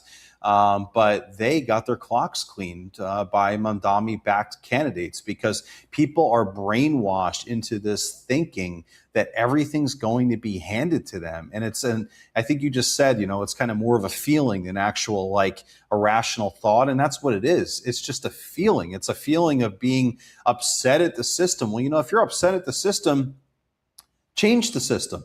Or try and do something to change your outcome. Don't have your hands out expecting the government to help you, improve your life. Because again, that is not going to happen. That has never been a recipe for success anywhere around the world. But yeah, I mean, just to close on this, I mean, certainly it's contained to the blue cities and blue states where we see this radical, communism, Marxism ideology really taking root. You're not going to see that happening in my home state of Florida. You're not going to see that happening in a place like Texas or Arkansas or Mississippi. But yeah, you better expect it to continue to happen in blue cities and blue states all around this country. And it's also my feeling that nationally, even Democratic voters, there are more moderate Democrats rather than far left Democrats. Just talking about the regular American, the average voter. That's my sense as well. So Brian, it's always good to speak with you. Thank you for your time today and hope you have a good weekend.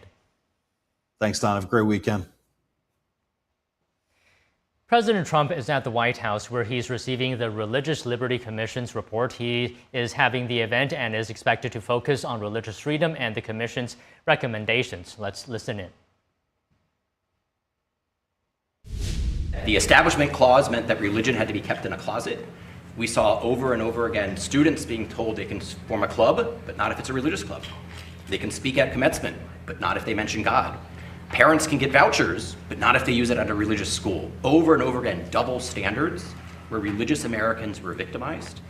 And then we saw unjust ideologies, particularly trans ideology, where parents were told we're going to secretly transition your kids. Medical doctors were told if you blow the whistle on this, we're going to harass you over and over again. The recommendation that I really want to encourage you to make prominent is the last one that Dr. Carson read. Who a community celebrates shows what a community values. And we should be celebrating the heroes of religious liberty. Over and over again, we saw men and women who were victimized, and then they fought back and they won. And we should celebrate those heroes. Thank you very much. Thank you. Mr. President, I'll just add first how grateful I am for the privilege of serving on this commission and for being given the opportunity to work for the religious liberty of all Americans. Dr. Carson, as part of the recommendations of this commission, mentioned fighting against anti-Semitism, fighting against Jew hatred. And of course, your administration has been so incredible in the way that it's worked on this issue.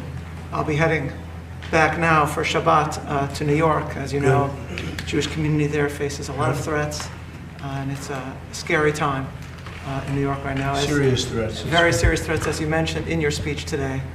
And I, for one, am profoundly grateful for your leadership on this matter and the incredible leadership of the Justice Department on this matter and of the entire administration on this matter. Thank you. Very much. Thank you very much. Appreciate it. This is the report, and it was just presented to me by the group. Beautiful. And you'll all get a copy of this during the day. And you'll see it's quite a report. A lot of very important things in this report having to do with religion and actually some other topics also. But is there anyone? It's very important. Paula, did you want to speak, or Bishop Barron? I want to say thank you, President Trump. You are the greatest champion of faith, and these were not just superficial woundings that we heard against people of faith. They were egregious acts that were very difficult to even listen to, that you would think wouldn't happen in a country like ours, but they did, to 4-year-olds, 6-year-olds, little children, to moms, dads, communities, the rejection, the pain, the trauma that was caused simply because of faith. And it is just inconceivable that no one has stood up like you have stood up to fight for faith, which gives us meaning and purpose and hope and an ability to continue to be our better selves. So thank you for honoring people of faith and being the greatest champion with this religious commission, with 2 DOJ task force, with the historical White House Faith Office, and all the many other things you've done. We could sit here and list this all day, but your history will go down as the greatest history of a president that fought for people of all faiths, and we're grateful. Thank you, Paul. Yes, sir. Thank you very much. Mr. President, I'm very grateful to you as well. The commission was a wonderful year. I enjoyed the meetings very much, and the witnesses were very impressive, people that we heard. I'm struck as I stand in this historic place looking over the portrait of James Madison. We spent a lot of time talking about the First Amendment. No one in this commission wants an established religion, but we all want the free exercise of religion. We sense that being limited in different ways. I think we also sense that behind a lot of the particular offenses, there was this great battle, you might say, with what I call the culture of self-invention, that my freedom determines value. I invent who I am. I determine what's good. And the avatars of that culture realize that the religious people stand to thwart that view. We think there are objective goods, moral goods, spiritual goods that we ought to align our freedom with. And I think that came through a lot in the witness testimony. But it was a wonderful experience, and I think this commission accomplished a lot. So God bless you for drawing it into existence. Thank you very much. Vince, you want to say something? Yes, sir. Our founders know and wrote that no government has the right to become between the citizen and the relationship with God. It's one of the most powerful forces in life, in anybody's life. I'd say 2 things about this report. One, it's a body of evidence. We took testimony, so people can judge for themselves what people said in this report. It's a body of evidence. And to violate religious liberty is self-destructive in 2 ways. One, religious people, religious organizations provide so much fruit for society, whether it's education, healthcare. To violate the beliefs of those organizations and the people that work there would be undermining for all citizens and the type of value they get from that. And secondly, the people that defend our freedom writ large are often religious people because they get a power from above. And so if you go after religious people, you're actually undermining the very foundations of a freedom and those who will protect it in this country. But so that's why this report doesn't stop them. No. Yes, they make it worse. Yes, but we have a great defender right here, Todd. Go ahead. You're the one. I'm ready. I mean, the most important part of what we did today, Mr. President, after a lot of hard work, is what you just heard Dr. Carson and Lieutenant Governor talk about, which is the work we have left to do. So we're not here saying, we're done. Yep. We're here saying there's a lot of work left to do. I'm excited to do my part at the Department of Justice. I know that the White House, we're going to do our part together. And so everybody all the work that was done over the past 8 months sets us up for the next several years to make sure that we don't drop this and that this stays as important as it should be. So thank you, Mr. President. Thank you, John. Great job. Mr. President, can I just say one last thing? Yes, please. On the issue of church and state, that was used as a hammer against almost all of our witnesses.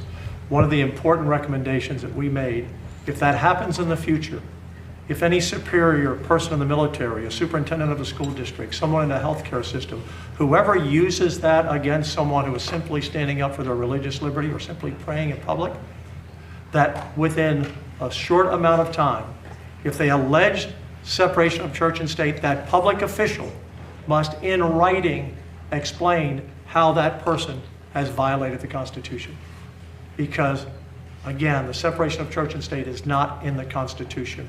And from this day forward, if anyone says that to you, and they're in public office or serve in any agency in any official capacity, they have to point out exactly where you have violated the Constitution, because you have not. And from this day forward, that phrase should have no power over people of all faiths ever again in America. Thank you. Okay, how about a couple of quick questions? On Iran, Mr. President, you said that Iran violated the ceasefire. Will they face any consequences? You'll find out.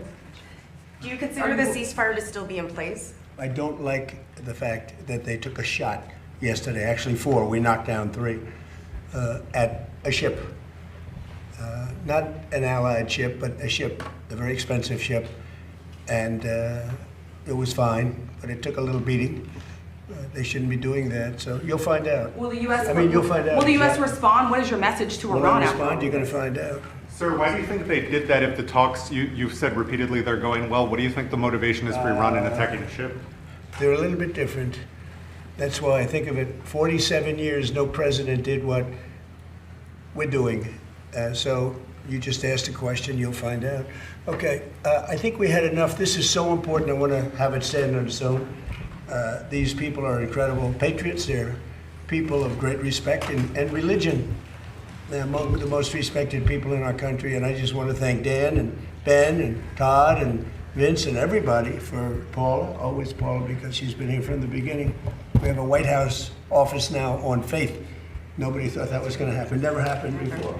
How will the findings of this commission change how the government operates going forward? Well, we're going to sell it. We're going to sell some of the things that we have. We have some incredible recommendations, but a recommendation doesn't mean anything. This group can sell, and that's what we're going to be doing. We're going to bring religion back even stronger. You know, religion's it's been a tremendous resurgence in our country. I have not seen anything like it. I hate to joke, but if this were a stock, it'd be very rich, because it has gone up like a rocket ship over the last year and a half.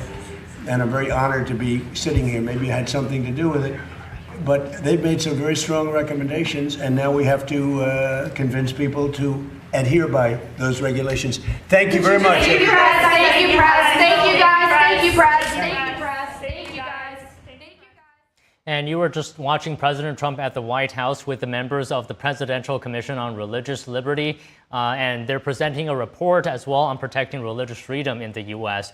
So President Trump introduced and praised the members of the commission, and he said the commission was created to identify threats to religious freedom, and as well as recommending solutions.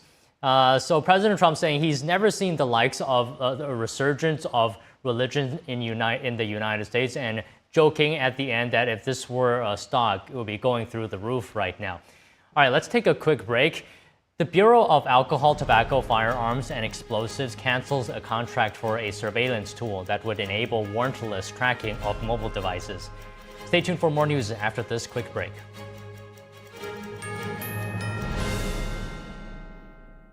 Shenyun Creations, the streaming platform from Shenyun, featuring world-class dance, past programs, and all original music.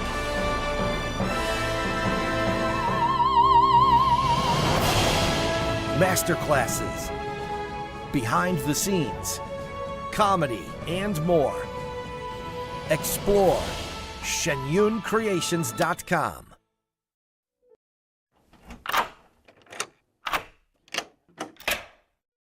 I'm Jonathan Lawson. If you're 50 to 85, please listen closely. The lock I want to talk to you about isn't the one on your door. It's a rate lock for your life insurance that guarantees that once you're insured, your rate can never go up at any time for any reason. Many policies you see don't have one, but you can get a lifetime rate lock from Colonial Penn. This plan was designed for people on a fixed income with coverage options that start at $9.95 a month. That's less than 35 cents a day. Your rate is locked in for life. Coverage can never be canceled, and your acceptance is guaranteed. You cannot be turned down because of your health. See for yourself. Call for an information kit and gift. Both are free with no obligation. Call 1-800-624-6556 for your free information and your free gift. That's 1-800-624-6556. 1-800-624-6556. Call now. Introducing the Quest-Wise Soothing Herbal Eye Patches. It comes with 30 pairs and can be used to help combat tired and strained eyes. The natural herbal formula provides a cooling, minty, and refreshing effect that stimulates natural tears and awakens your tired eyes. Placing the eye patches around your eyes helps to reduce dryness and massages acupuncture points. They can be worn while reading, studying, using electronics, and provide hours of long-lasting relief.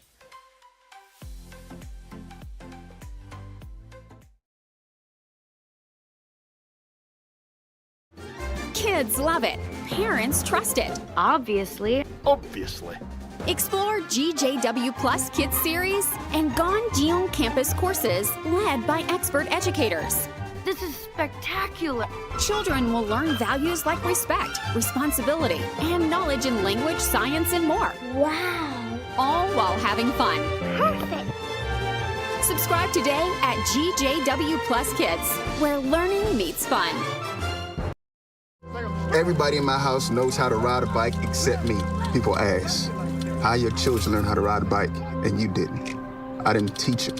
I just created an environment where they taught themselves, and all I had to do was be there.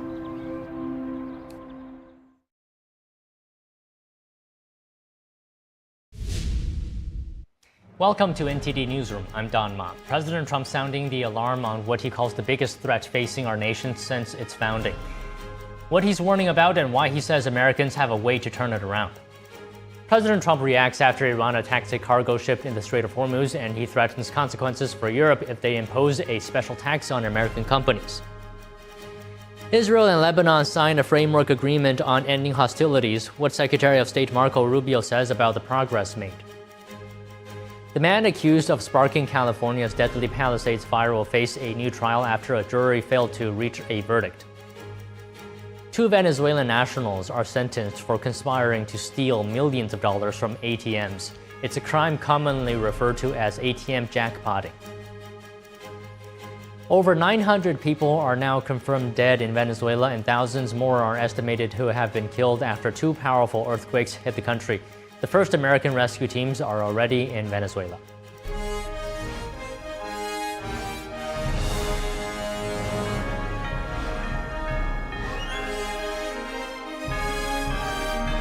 This is NTD Newsroom, live from our global headquarters in New York City. President Trump says communism is now posing the biggest threat to our nation since its founding. He's also giving a stern warning to Democrats as a slew of self-proclaimed democratic socialists gain ground in New York. NTD's White House correspondent Iris Tao has the details. So President Trump this afternoon was just speaking at the Faith and Freedom Coalition conference in Washington, and he was highlighting what he calls a rise in religion after he took office, but he's also sounding the alarm on what he calls a communist takeover of the Democratic Party. He's specifically pointing to the recent primary results in New York, and he's also saying that that shows that our country is facing the biggest threat it has ever faced since its founding. Let's take a look. This is the greatest threat to our country since its founding, in my opinion, 250 years ago, what's happening right now. It's the greatest threat. People don't look at that, well, 3 people were elected. No, it's many more than 3 people. The Democrat Party is in big trouble because this isn't stopping with New York. This is going all. It's too easy to get elected, giving everything away. Too easy to get elected. Very dangerous, but you'll soon have nothing left. That's the problem. And this week, 3 Democratic Socialist candidates endorsed by New York Mayor Zohran Mamdani swept New York's congressional primaries. They ousted 2 incumbents, basically backed by the existing Democratic establishment, such as the minority leader in the House, Hakeem Jeffries. Now, some Republicans are calling it a sign that shows the Democratic Party is losing control over its own establishment. And even Democratic Senator John Fetterman has warned his own party that is now, quote, drifting firmly into communism. And President Trump today saying that the Democratic Party is in, quote, big trouble, also criticizing existing Democratic lawmakers, saying that they don't have enough courage to fight back against the own elements of what they call democratic socialists, or what the president calls straight communism. The president also adds that communism never turned out well for any country, including that its empty promises made by politicians always lead to poverty and death. Watch. It always does. So easy to sell. That first year, boy, you're the most popular. It's happening right now in New York and California. But you'll start living in squalor. You'll live in squalor. There will be no food. There will be no housing. There will be no military. There will be no law and order. There will be no nothing. There will be no nothing. You'll be a third world inhabitant in every way, and everyone will suffer or die. You'll suffer or die. That's what happens. President Trump also highlighting the difference and the contrast between communism and religion, saying that communist countries attack religion and that communism basically means a godless belief. Here's what he said about that. Watch. All communists are godless.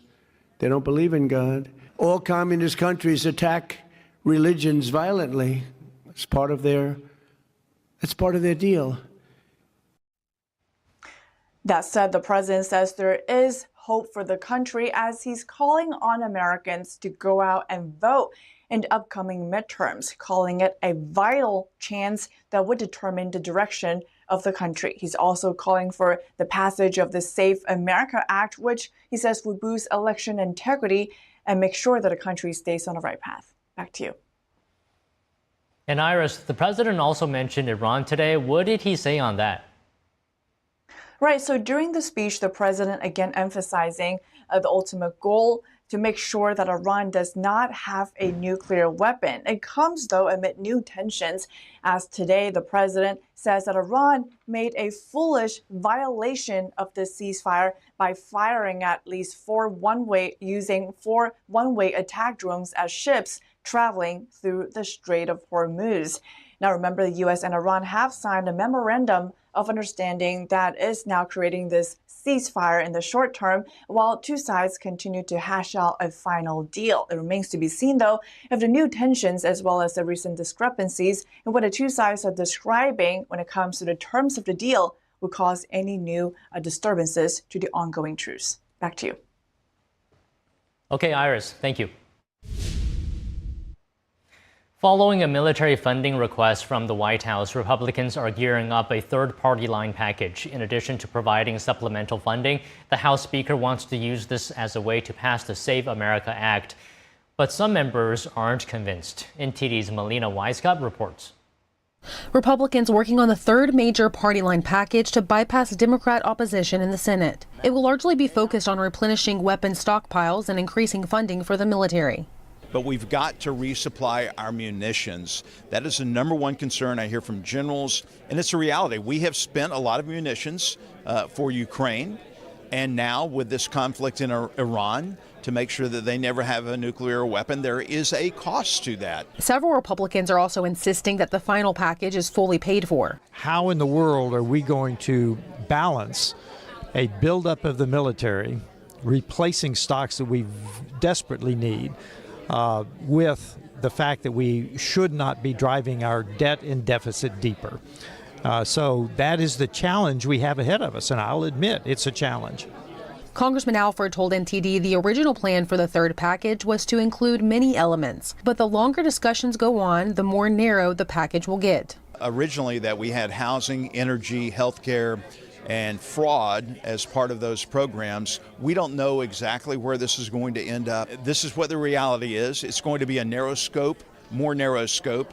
I've been in talks with leadership and others about what you find in this Venn diagram that our conference can agree on. House Speaker Mike Johnson unveiling a proposal on Wednesday to add the Save America Act into the third party line package. We believe that if you create a grant program that ties it to reconciling the budget, and you allow blue states, if they come to their senses and they want to avail themselves of election integrity proposals and ideas and policies, they can draw down from a federal fund But the idea has garnered pushback from House conservatives. Don't think we're going to just go add some token measures onto what, frankly, is not even a product yet that we should be sending over on its own merit, the reconciliation bill, and then say that we've somehow accomplished what we need to do on the Save America Act. And we fund this Real ID measure, and then we'll just take care of this because we'll have voter ID. That's not enough law that is created because the blue states won't opt into that. They will opt out if needed. Congresswoman Lauren Boebert saying if this is the path, the election integrity bill should be tied to existing and necessary funds, not optional funding. Reporting from Washington, D.C., Melina Weisskopf, NTD News. Will Democrats control the Senate after the midterms? Joining us now to talk about this is Keith Naughton, co-founder and principal at Silent Majority Strategies. Keith, good afternoon. Thank you for staying with us here. You know, it's often the case that the president's party loses the midterms, but Republicans are hopeful this time around that they can win. How are you feeling about Republicans' chances this November? Well, I think it's very much up in the air. I mean, you're correct that traditionally the party in a first term, and this is, of course, a first term after Biden's term, for the president, the party holding the White House loses and tends to lose a lot of seats in both the House and the Senate. Going into this election, I think if Republicans did have a favorable map because they had a lot of incumbents. There weren't a lot of states that seemed to be at risk. It just seemed that Maine and North Carolina were the seats at risk, and the Republicans had some opportunity in Michigan. But the problem is with inflation, and the president's ratings have fallen, and there have been some other issues about passing legislation, like the Republicans are mired in this argument over the SAVE Act, and they're mired in these arguments over funding the military and housing and so forth. So they're not building a record of accomplishment. And as a result, I think the Democrats, they're going to win North Carolina, and they are looking strong in Maine and Ohio and even potentially Alaska, and Texas is a toss-up. So I think they're feeling pretty good right now. Okay, so one point there, you mentioned President Trump's approval rating. When it comes to that, do you think Republicans are facing a difficult national environment because of his ratings? I think they are, but I think it's mostly about inflation. We're on 4 years where the occupant of the White House has ignored inflation, even though the public has said repeatedly that it is their number one issue. They've been saying it over and over and over again. And it's why Biden and, of course, Harris were thrown out of the White House. It's why the president's ratings are poor. His overall rating is much better than his rating on inflation and on prices. He's done a few one-off deals with prescription drugs and some deals on food, but there's nothing systemic there. So, and he's done a lot on sort of regulatory reform, but it takes a long time for that to work its way through the system. So I think this White House not focusing on pricing and on inflation is really hurting Republicans at the ballot, because they're going to be, this is the first chance that voters have to deliver a verdict on it. So if Democrats do take control of the Senate in November, do you think it's going to be a larger margin or a smaller margin? Well, I think it's going to be very, very tight margin. There aren't a lot of seats really at risk. The high point for the Democrats would be about 52 or 53 or thereabouts. I don't think they're going to get there. I think that Susan Collins is much tougher than people think in Maine, while at the same time, I'm not so sure about how strong Paxton is in Texas. That's a toss-up. Republicans need El Sayed to win the Democratic primary in Michigan. That gives Rogers a chance to win in that seat. And they need Sullivan to do a lot better in Alaska, which is really kind of a toss-up right now. I think the Democrats probably get to about 52. If I were to call it, I would say they probably will get to about 50. And if they do, I think Lisa Murkowski in Alaska will switch to independent. She may caucus with the Democrats and give them control. Okay, so one signal, I don't know if you're looking at one indicator, turnout. Midterms are very turnout driven, right? So what are we seeing in turnout in Democrat versus Republican primaries? What does that tell us? Well, that doesn't really tell us a whole lot this year. And the reason is because most Republican candidates weren't facing primary opponents. So, there's nothing to come out to vote for. Democratic primary has been pretty strong, but they've had very spirited races. So when you have something very competitive, that drives turnout. In the midterm, typically the party out of power, their voters are unhappy, and that tends to motivate them to come out. One of the real questions for the Republicans is, will they be motivated to come out to support the president? Will they be motivated to oppose some of these socialist candidates, to make a stand against them? And I think that could be the case. I think you could have better turnout than is typical for the incumbent party in the general election. And that would leave it to independents and middle of the road voters. And that's a problem because of this inflation issue. So turnout will be a big issue. The president needs to get his folks turning out and supporting Republicans. Even the Republicans that aren't always voting for the president, he needs to get them to vote for those folks. Okay, so you bring up inflation a lot. Is that a result of the Iran war, or does that predate the Iran war? Is the Iran war giving Democrats a boost as well? Well, yes, I think the Iran war is giving them a boost. If you look at all polling, Americans' approval of how that war has been handled has been negative, from anywhere from 15 to 30 points. Even in what I would call the most sort of Trump-friendly polls, he's down anywhere from 15 to 20 points in handling Iran. The American people have a very simple rule when it comes to these types of foreign adventures. If they work, they like them. And if it's not working, they don't like it. And right now, Iran is in limbo. Americans opposed initially Trump's intervention in Venezuela, and it worked out very well, and people flipped. They approved it.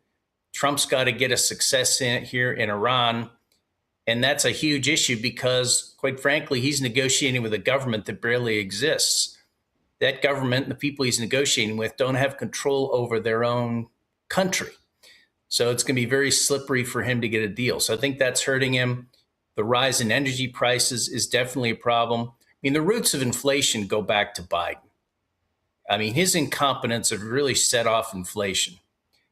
But so the president's right to point the finger at Biden. The problem is, in the mind of the public, once you're president, in 1 year, everything is your responsibility. And Trump's past that point. So no matter what's happened in the past, I think independent voters and voters in the middle are going to say, well, Trump, you own what's going on now. We would have bought it for a year, but not anymore. So yes, Biden had a lot to do with this inflation, but politically, it doesn't really matter that much right now.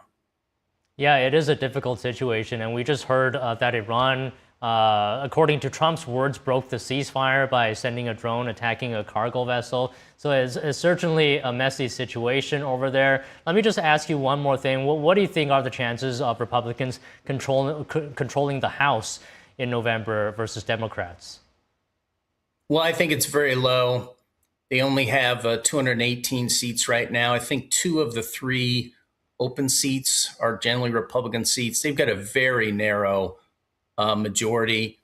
Honestly, the House Republicans have been terrible for the last 4 years, really incompetent leadership. And I'm not really talking about Johnson. I'm talking about James Comer and Jordan.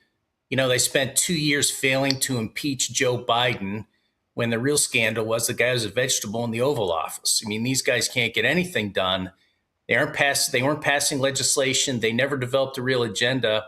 And it was a result in 2024 when they should have come away with about 240 seats. They came away with a bare majority. Now that margin's down to nothing. I think they've got at best about a 20% chance to hold on to the majority. It's a chance just because so many seats are redistricted that they're less competitive, but it's a very low chance. And a lot of it, honestly, is their own fault. They really need new leadership down at that committee level, and they need to have a real agenda that's delivering for the public. They need to force the Democrats to make difficult votes on strong issues, and they haven't done any of that. I really think they've done a very poor job. Yeah, I mean, it's from the beginning. It's often the case that the president's party loses in the midterms anyway, so perhaps maybe this was an uphill battle from the get-go. I don't know, but Keith, thank you for speaking with us today. Appreciate your insight. Thank you. And after the break, the ATF cancels a controversial surveillance contract. Why lawmakers say the tool raised serious privacy concerns. Stay tuned for that after this.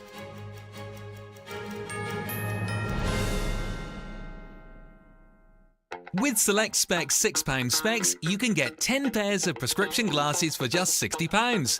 That includes frames, prescription lenses, and delivery free to your door.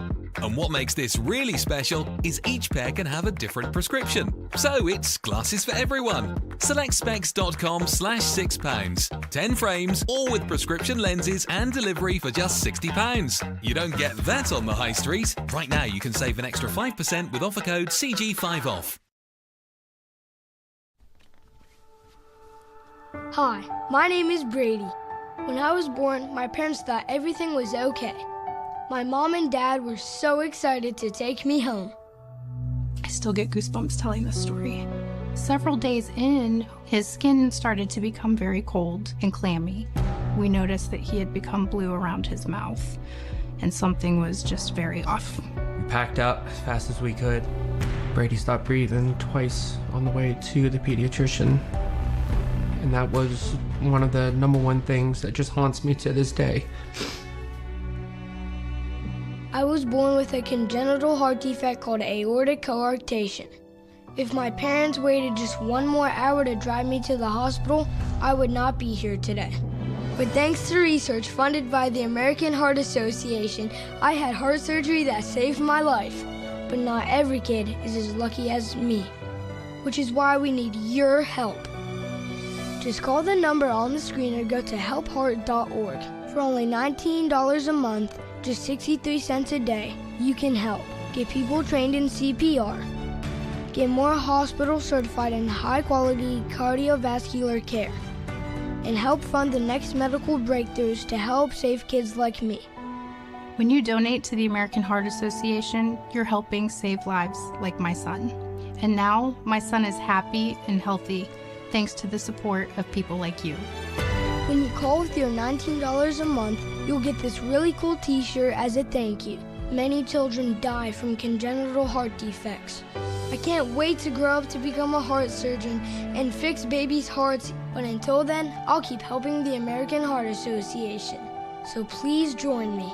Just call the number on your screen or go to helpheart.org to become a monthly donor and help save lives. Hi, I'm Smokey Bear, and I made an assistant to help you out, because only you can prevent wildfires. Hey, Assistant Smokey Bear, call me Papa Bear, because I'm grilling up dinner.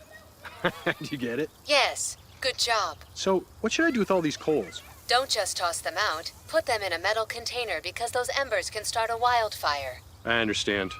The stakes are high. Ha, ha, ha, ha. See, Smokey thinks I'm funny.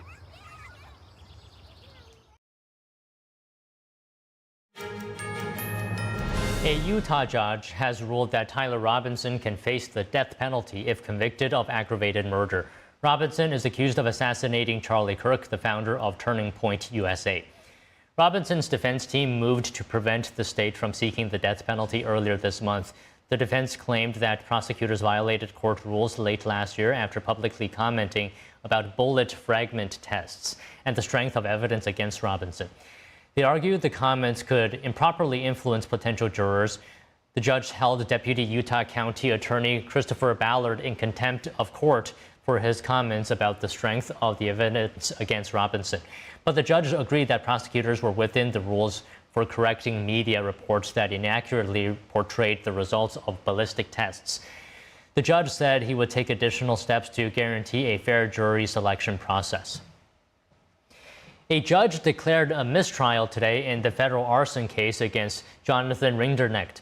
The man accused of setting the brush fire, the prosecutors say, later grew into the deadly Palisades fire. The judge declared the mistrial after jurors said they were deadlocked. Jurors were reportedly split 10-2, with 10 favoring acquittal and 2 favoring conviction.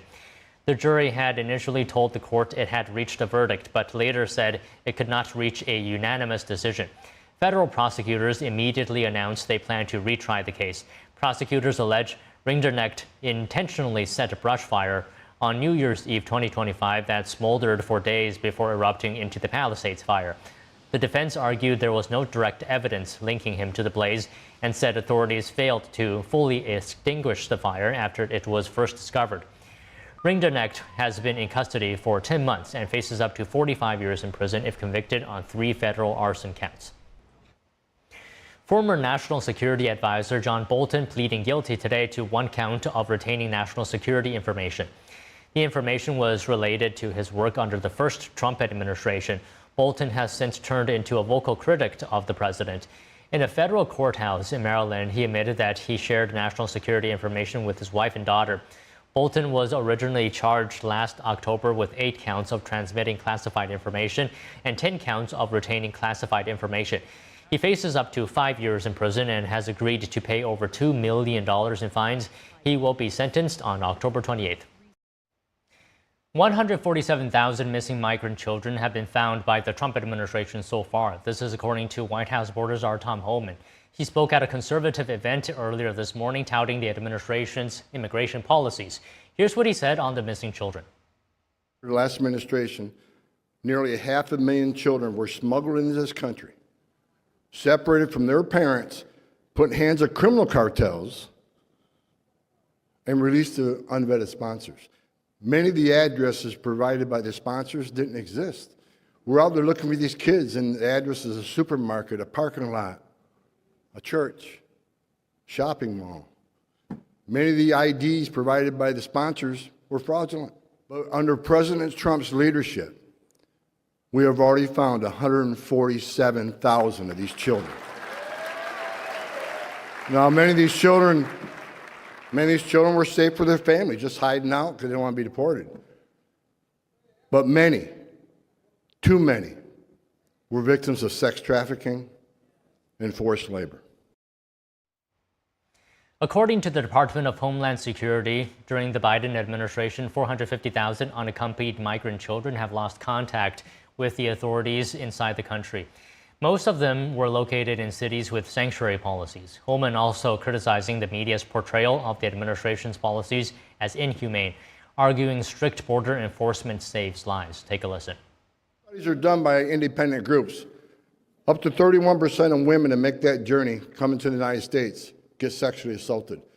So when President Trump has illegal immigration down 97%, how many women aren't being raped? How many children aren't dying making that journey? How many known suspected terrorists aren't coming into the country? How many pounds of fentanyl isn't coming across the border to kill Americans? President Trump is saving thousands of lives every month, but no one wants to talk about it. According to Customs and Border Patrol, more than 100 million lethal doses of fentanyl were seized last month, hitting a historic record. 2 Venezuelan nationals have been sentenced for conspiring to steal millions of dollars from ATMs. The Justice Department says the duo used malware to hack the ATMs, a crime commonly referred to as ATM jackpotting. The DOJ says the defendants were part of a sophisticated criminal network with ties to Venezuelan gang Tren de Aragua. According to prosecutors, the co-conspirators installed malware called Plautus, which allowed them to force unauthorized withdrawals from ATMs. Plautus was also designed to delete evidence of its existence to prevent financial institutions from detecting it. Police arrested the Venezuelan nationals in Lincoln, Nebraska at the site of a jackpotting in October 2024. Both defendants have been sentenced to 6.5 years in prison. The Bureau of Alcohol, Tobacco, Firearms, and Explosives has canceled a contract for a surveillance tool that enables warrantless tracking of mobile devices. The cancellation comes after lawmakers and other officials raised legal concerns. Republican Representative Michael Cloud of Texas and Democratic Senator Ron Wyden of Oregon were among the officials raising the alarm. The tool in question is called WebLock, created by surveillance software company Penlink. Excuse me.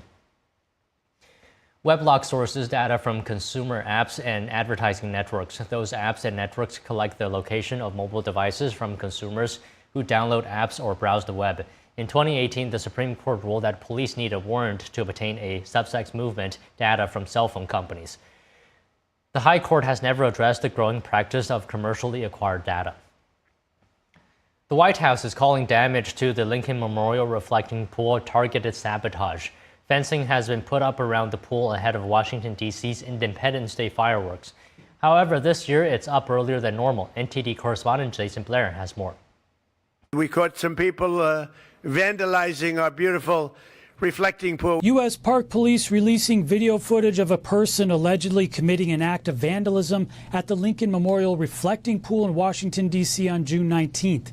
In a statement, the White House says this isn't random mischief, it's targeted sabotage by anti-American crackpots who despise a strong, proud, and beautiful country. President Trump also indicates that other individuals have been seen or caught damaging the pool. They took a cutter, a box cutter or something very sharp. They threw a little fertilizer in the water, which is not good. Fertilizer doesn't go well with water, but they caught him. They actually caught him. A recent court document shows that the reflecting pool is scheduled to be drained again for repairs following the 4th of July holiday.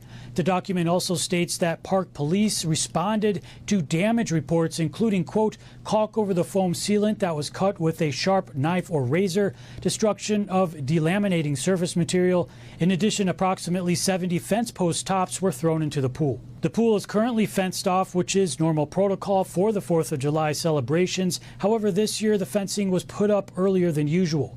The Department of the Interior states the reflecting pool was always set to be fenced off ahead of the 4th of July.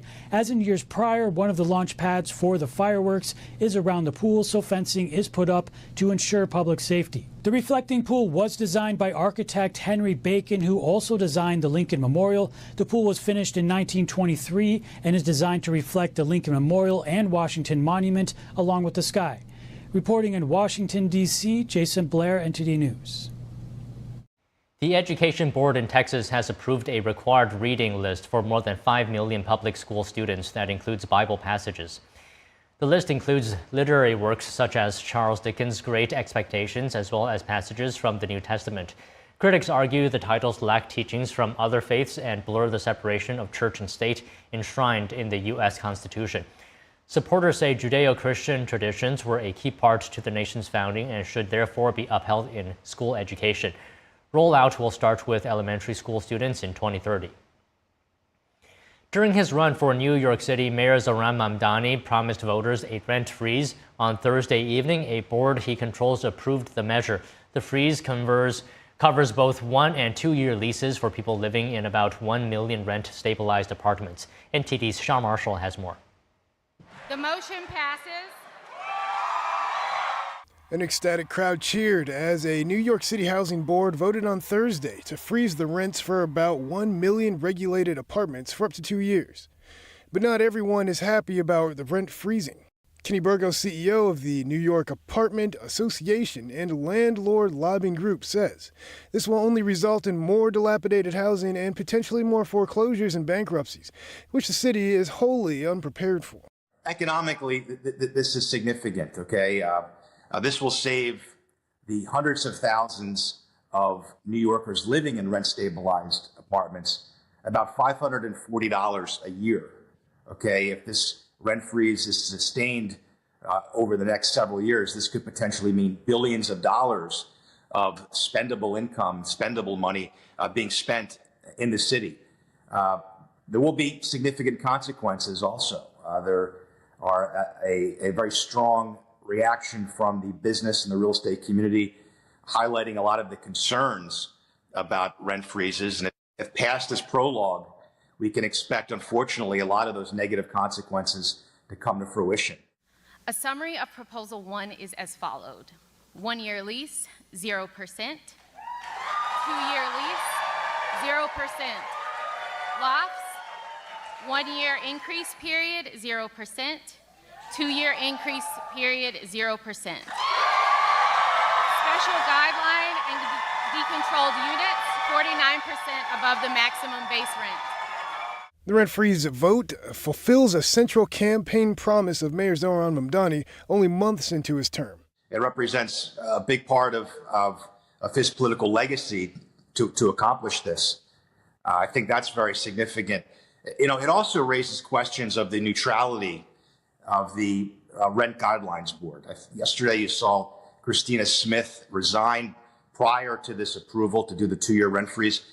That calls into question not just the neutrality of the Rent Guidelines Board, but other third-party boards in New York that are designed to be a check against City Hall and the politics of the moment to protect New Yorkers. I think that's significant here. And that's something that a lot of business leaders are concerned about.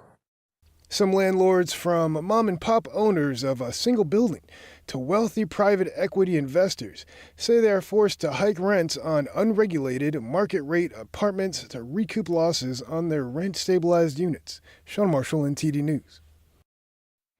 New tensions in the Strait of Hormuz after a cargo ship is attacked. The latest from the region. Stay tuned after this break.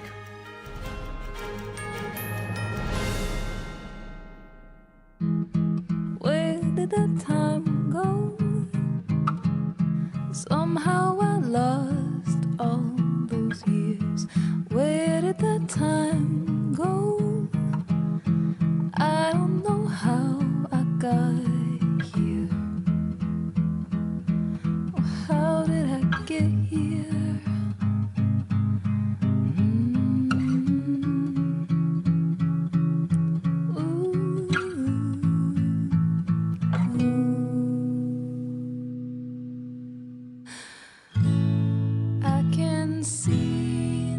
You've done the hard part.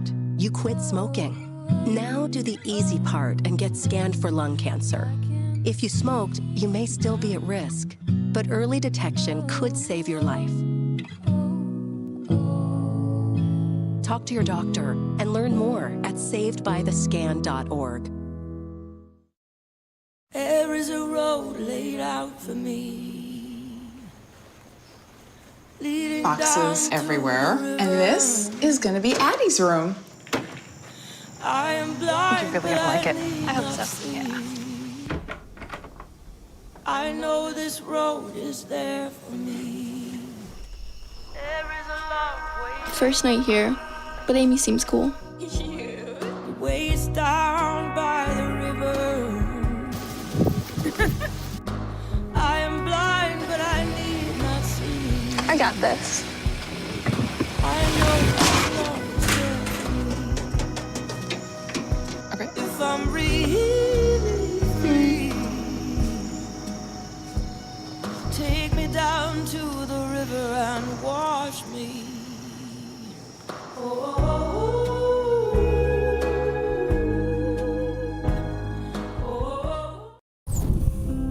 When I arrived in the U.S. at 19, I struggled to find job opportunities without a high school diploma. My name is Ariel, and my entire life changed when I took a chance and I got my high school diploma at age 22. Everything I have, my education, my career, my marriage, I owe to the Adult Literacy Center and my teachers. They were with me every step of the way, helping with my English and math, making sure I pushed through all the challenges. Oh my goodness. So Ariel, we made this yearbook for you. It has notes from other people that are here. Your achievement has set an example for so many students. Most importantly, your daughter. Education was the key that unlocked all my opportunities. When you graduate, they graduate. Visit finishyourdiploma.org to find free and supportive adult education centers near you.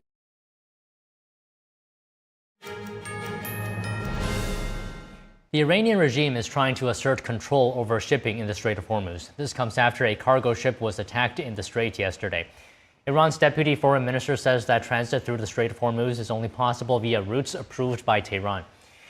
Iran's Persian Gulf Strait Authority also saying that transit outside its own routes will not be covered by the guarantee of safe passage. The agency adds that these ships will have to bear all the consequences if they transit through unauthorized routes. Iran's statements come after a merchant ship transiting the strait was hit by an unknown projectile yesterday. President Trump saying the Iranian regime launched 4 attack drones at ships and the U.S. knocked down 3 of them. He calls the attacks, quote, a foolish violation of our ceasefire agreement. The attack forced the UN Maritime Agency to pause its evacuation efforts in the Strait, the agency saying today that it's working with countries to resume the evacuation. The Trump administration has said that Iran cannot impose its control over the Strait or force ships passing through to pay fees.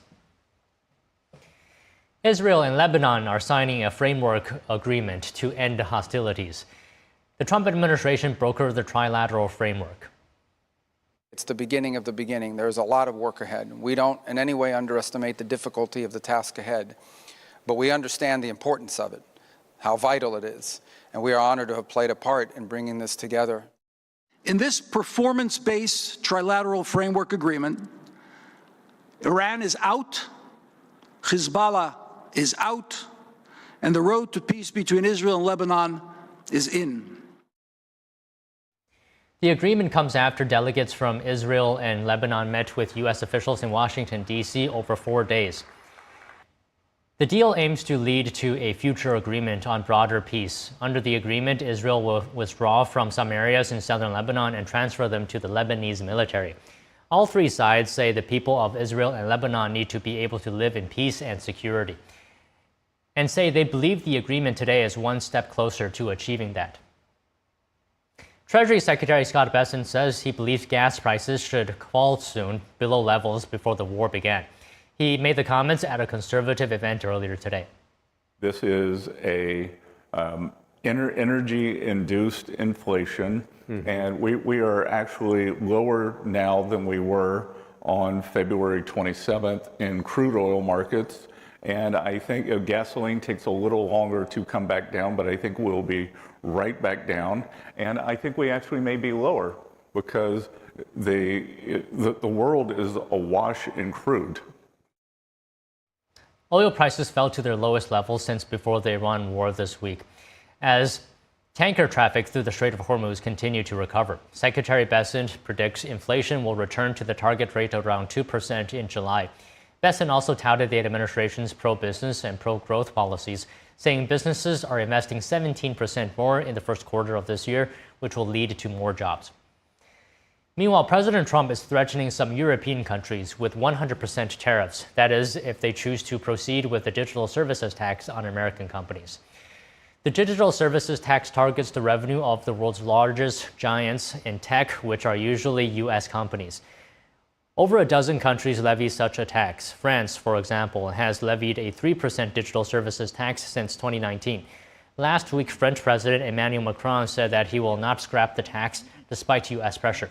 Trump has said that the tax unfairly targets American companies. In a Truth Social post today, he writes, quote, "Please let this statement serve to represent that any country that imposes such a tax will immediately be met with a 100% tariff on any and all goods sent to the United States of America. This tariff will supersede trade deals made with the country, whether implemented, signed, or not." Over 900 people are now confirmed dead in Venezuela, and thousands more are estimated to have been killed. The first American rescue teams are already in Venezuela trying to save people still buried under the rubble after 2 major earthquakes. NTD's international correspondent Arian Pasdar has more in South America. Dios mío, ¿cómo sacamos a la gente de ahí? New footage on Friday shows entire neighborhoods destroyed in parts of Venezuela after 2 major earthquakes hit on Wednesday. They reached magnitudes of 7.5 and 7.2. The U.S. Geological Survey estimates the death toll could reach as much as 10,000. Rescue work is now ongoing as many are believed to still be trapped under the rubble of collapsed buildings. Some residents say the government doesn't have enough personnel to help with rescue efforts across the country. So civilians are working day and night to clear the debris and hopefully still find survivors. We are calling on the government and countries around the world to help us. What we need here is heavy machinery. Human strength isn't enough. A person can't move these structures. Venezuela's acting president suggesting the government is focused on the state which was the hardest hit. Como ya lo pueden apreciar, We have also decided to militarize the state of La Guaira. As you can see, armed forces have been deployed across the state to handle this difficult situation which is affecting our people. U.S. Southern Command overnight on Friday releasing this picture showing that the first American forces arrived in Venezuela. The command also releasing these pictures of the USS Fort Lauderdale and USS Billings, saying, quote, the US Navy has a proud legacy of providing disaster relief directly from the sea. On top of that, these aircraft will also provide critical support during the American rescue efforts in Venezuela. And the Los Angeles Fire Department sending over 70 people to help in the operations. Who gave that right to me? President Trump on Thursday afternoon doubling down on his promise to help Venezuela during this crucial time. Going to, by the way, help them with their they had a tremendous earthquake last night that you read about, massive in Caracas. But we're going to help them out. Now, the United States isn't the only country sending help. In Europe, Germany, Switzerland and Spain are joining forces to send rescue teams. And here in Brazil, which borders Venezuela, the government says it is willing to send, quote, whatever is needed to help. And other Latin American countries such as Colombia, Chile, Mexico and others are sending rescue teams as well. Arian Pastar, NTD News. The last place Mets make a big change in the dugout, plus a major MLB proposal that could reshape free agency. Talk about this after the break. Stay tuned.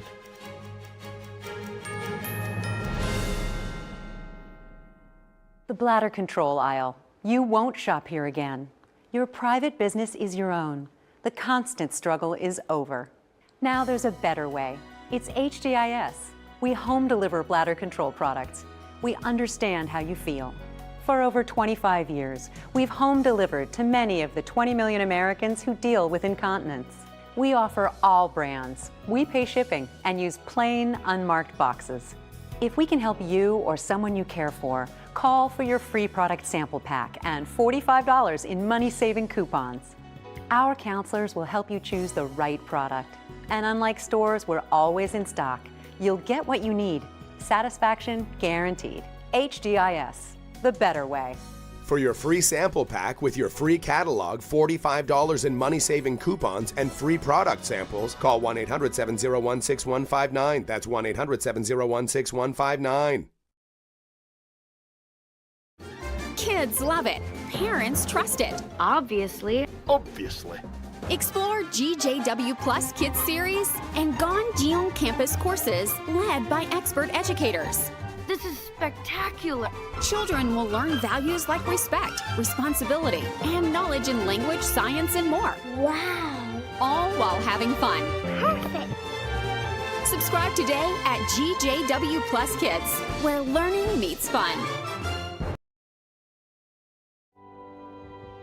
There's a whirlwind of emotion and activity going on in this painting. And there's chaos all around and threat from below. The walls surrounding her, and they're anything but unmoved. They're moving all the time, and we sense that. But this little girl remains unmoved. She's in quite a perilous situation, but she's completely strong and serene, and she's actually meditating. It was very, very well liked because no matter what culture or what sort of walk of life you're from, I think people, they see it and they immediately understand what that energy, what that message is, and they're drawn to it because everybody kind of needs a little bit of that in their own life, of, you know, the steadfast calmness and something to hold on to. It's definitely an inner peace in the midst of something very chaotic, and for a lot of people right now, the whole world is very, very chaotic. So I guess that's another reason why so many people are very drawn to this.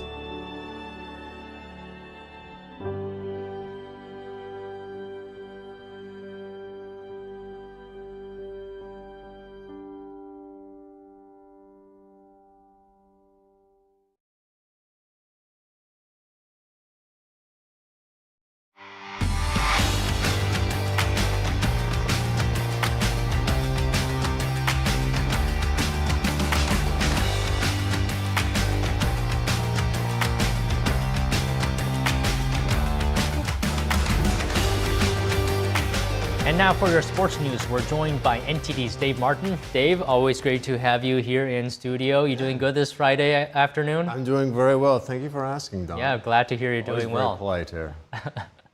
All right, so some baseball news here, but I want to start with the World Cup. We have a pair of games on right now, including one featuring two of the biggest stars in the game. Yeah, France versus Norway, Kylian Mbappe versus Erling Haaland, or at least so we thought. Norway, though, decided to rest their top players, so no Haaland playing today. Now, France's Ousmane Dembele has actually emerged as the biggest star of the game. Had a hat trick in the first half for France. Mbappe did insist on two of those goals, though. France right now with a 3-1 lead late in the game there. Now these two teams, they are tied for the lead in Group I and have already qualified for the next round. So there wasn't a whole lot to play for, which is probably why Norway decided to rest some of their star players. Team USA had a very similar strategy yesterday. 9 new starters for various reasons after already clinching their group. They ended up losing 3-2 to Turkey, but we did get to see star attacker Christian Pulisic on the field for about 30 minutes there. He looked very good burst there. He had several scoring opportunities, but was not able to get one in. Now, as for today, we've got Senegal also playing Iraq right now. Senegal leads that one 4-0 late in that one. Then at 8 p.m. Eastern time tonight, we've got 2 more games. Cape Verde versus Saudi Arabia, while Spain places Uruguay. Then at 11 p.m., Egypt will face Iran, and New Zealand will face Belgium. You got all that? I got it. But let me ask you this. Are you betting that the U.S. will get far in the FIFA World Cup? Well, if you mean far by getting to the semifinals. I mean, how far do you think they'll get? I think it's reasonable that they win 2 of their games in the knockout stage. It's going to be all right, we start off, it's going to be a round of 32, so you got to win 5 games to win the title. I think it's very reasonable they win the round of 32. We already know they're going to play at Bosnia and Herzegovina. They're favored to win that one. And then I think it's very reasonable that they win another one after that. Maybe the quarterfinals is probably where I'm thinking it's going to get pretty difficult for them no matter who they face. I mean, you never know. There could be upsets here that gives them a good matchup. But they've looked very good in the first 2 games without Pulisic. Yesterday, they kind of had their B team playing, but they did have Pulisic in there. Pulisic looked very good. So I think 2 wins in the knockout stage, we would probably be pretty happy with, to be honest with you. I mean, I don't think they've ever won the World Cup, so I would take that. Although I'm sure I'd still be disappointed when they lose, if they lost in the quarterfinals, whenever they lost. But yeah. I think two wins is reasonable. I mean, losing in soccer is better than losing in football, for example. You can stomach soccer a bit more than that. Oh, wait, that's right. Because we can always say, well, you know what? We've got other sports we hang our hat on pretty much most every other sport. Soccer is certainly rising, though, in this country. But we would certainly be more concerned about basketball, baseball. Right. I mean, listen, the rest of the world doesn't even have an American football team, so we really can't even play the rest of the world there. So there's nothing to hang our hats on in American football, but at least, basketball, that's something we hang our hats on, both men's and women. So we have that anyway. All right, okay. Let's talk about baseball news. So the last place New York Mets have fired manager Carlos Mendoza. Were you surprised by that? I mean, not really. I mean, the Mets, they had the highest payroll in the game, and they're still in last place in their division, 34-47 record. They had that 12-game losing streak a couple of months ago. They really put them in the basement. They just have not rebounded since. The Mets front office actually gave Mendoza much more time than some other teams had similar slow starts this season. The Philadelphia Phillies fired manager Rob Thompson back in April after a 9-19 start. That was despite Thompson winning 2 straight division titles and leading the Phillies to the playoffs 4 straight seasons. Now, Mendoza led the Mets to the playoffs in 2024. Last year, the team got off to a very good start. They had the best record in baseball in the middle of June. They really faltered in the second half, did not make the playoffs. So then they kind of remade their roster in the offseason. They traded Brandon Nimmo, Jeff McNeil. They let Pete Alonso and Edmund Diaz depart in free agency. They bought in Bo Bichette, Marcus Semien, Luis Robert, Freddie Peralta, among others. It just has not quite worked out. Sometimes firing your manager actually kind of wakes up the team, so we'll have to see if that ends up being the case here for the Mets, maybe they get hot all of a sudden, you know? Maybe, we'll see. But staying in baseball, the league is proposing a maximum contract length of 5 years for free agent players who are switching teams. So this is in addition to a proposed team salary cap as well. Do you think these proposals will be enacted? I don't think the team salary cap will. I honestly think the owners are certainly doing a better job of negotiating, though. I mean, critics have pointed out the last time the owners proposed salary cap, it led to a player strike that canceled the playoffs and the World Series. That was back in 1994. But I think this is simply how you negotiate. You ask for the moon, then you come to the negotiating table, you come to some kind of mid-level agreement. The owners already know the players have their feet dug in about the salary cap issue. So I think this contract limit here of 5 years for free agency probably looks more reasonable in their eyes. I think you can argue that really the sport, they need to put something to make teams more on an even level. The last time a small market team won the World Series was 2015 when the Kansas City Royals beat the New York Mets. Unfortunately, the Royals were a bit of a flash in the pan. They've only made it to the playoffs one time since then. Plus, the NFL, they've got that hard salary cap, and the NFL is certainly the most popular sport in America. Pretty much every team at least knows you have a chance. You have the same salary cap that every other team does. So I kind of hope that baseball goes this way. I think if they had just proposed this player limit, the contract limit of 5 years without already proposing the salary cap, players would have balked at it. But this looks like much more reasonable when you have the salary cap there, because I know they don't want to go for the salary cap. So this could just be kind of their way of doing some smart negotiating here, in my view anyway. I mean, if I were a player, I'd be disappointed. I'll be angry if there was a salary cap. Wouldn't you be? For sure. I mean, listen, baseball players, they have it made. I mean, you look at like Juan Soto signed that, 15-year, $765 million deal with New York Mets. You could not do that in basketball. They've got that contract length, I think it's 5 years for basketball players too. And once you get to a certain age, like LeBron James can only sign like a 2-year extension at his age. So they've got things much differently. But for a fan perspective, I'd much prefer to have much more parity in the league, personally. So I kind of think this would be good for baseball. I don't know if it'll actually work, but I think it's a good job negotiating by them anyway. Well, I believe you, Dave. Always great to speak with you. Thank you, Don. That means a lot to me. Thank you. Take care. And we have breaking news right now. The U.S. military says it has struck Iranian targets after Tehran's attack on a commercial shipping transiting the Strait of Hormuz. U.S. Central Command says American aircraft hit Iranian missile and drone storage sites, along with coastal radar positions in response to yesterday's drone strike on a Singapore-flagged cargo ship.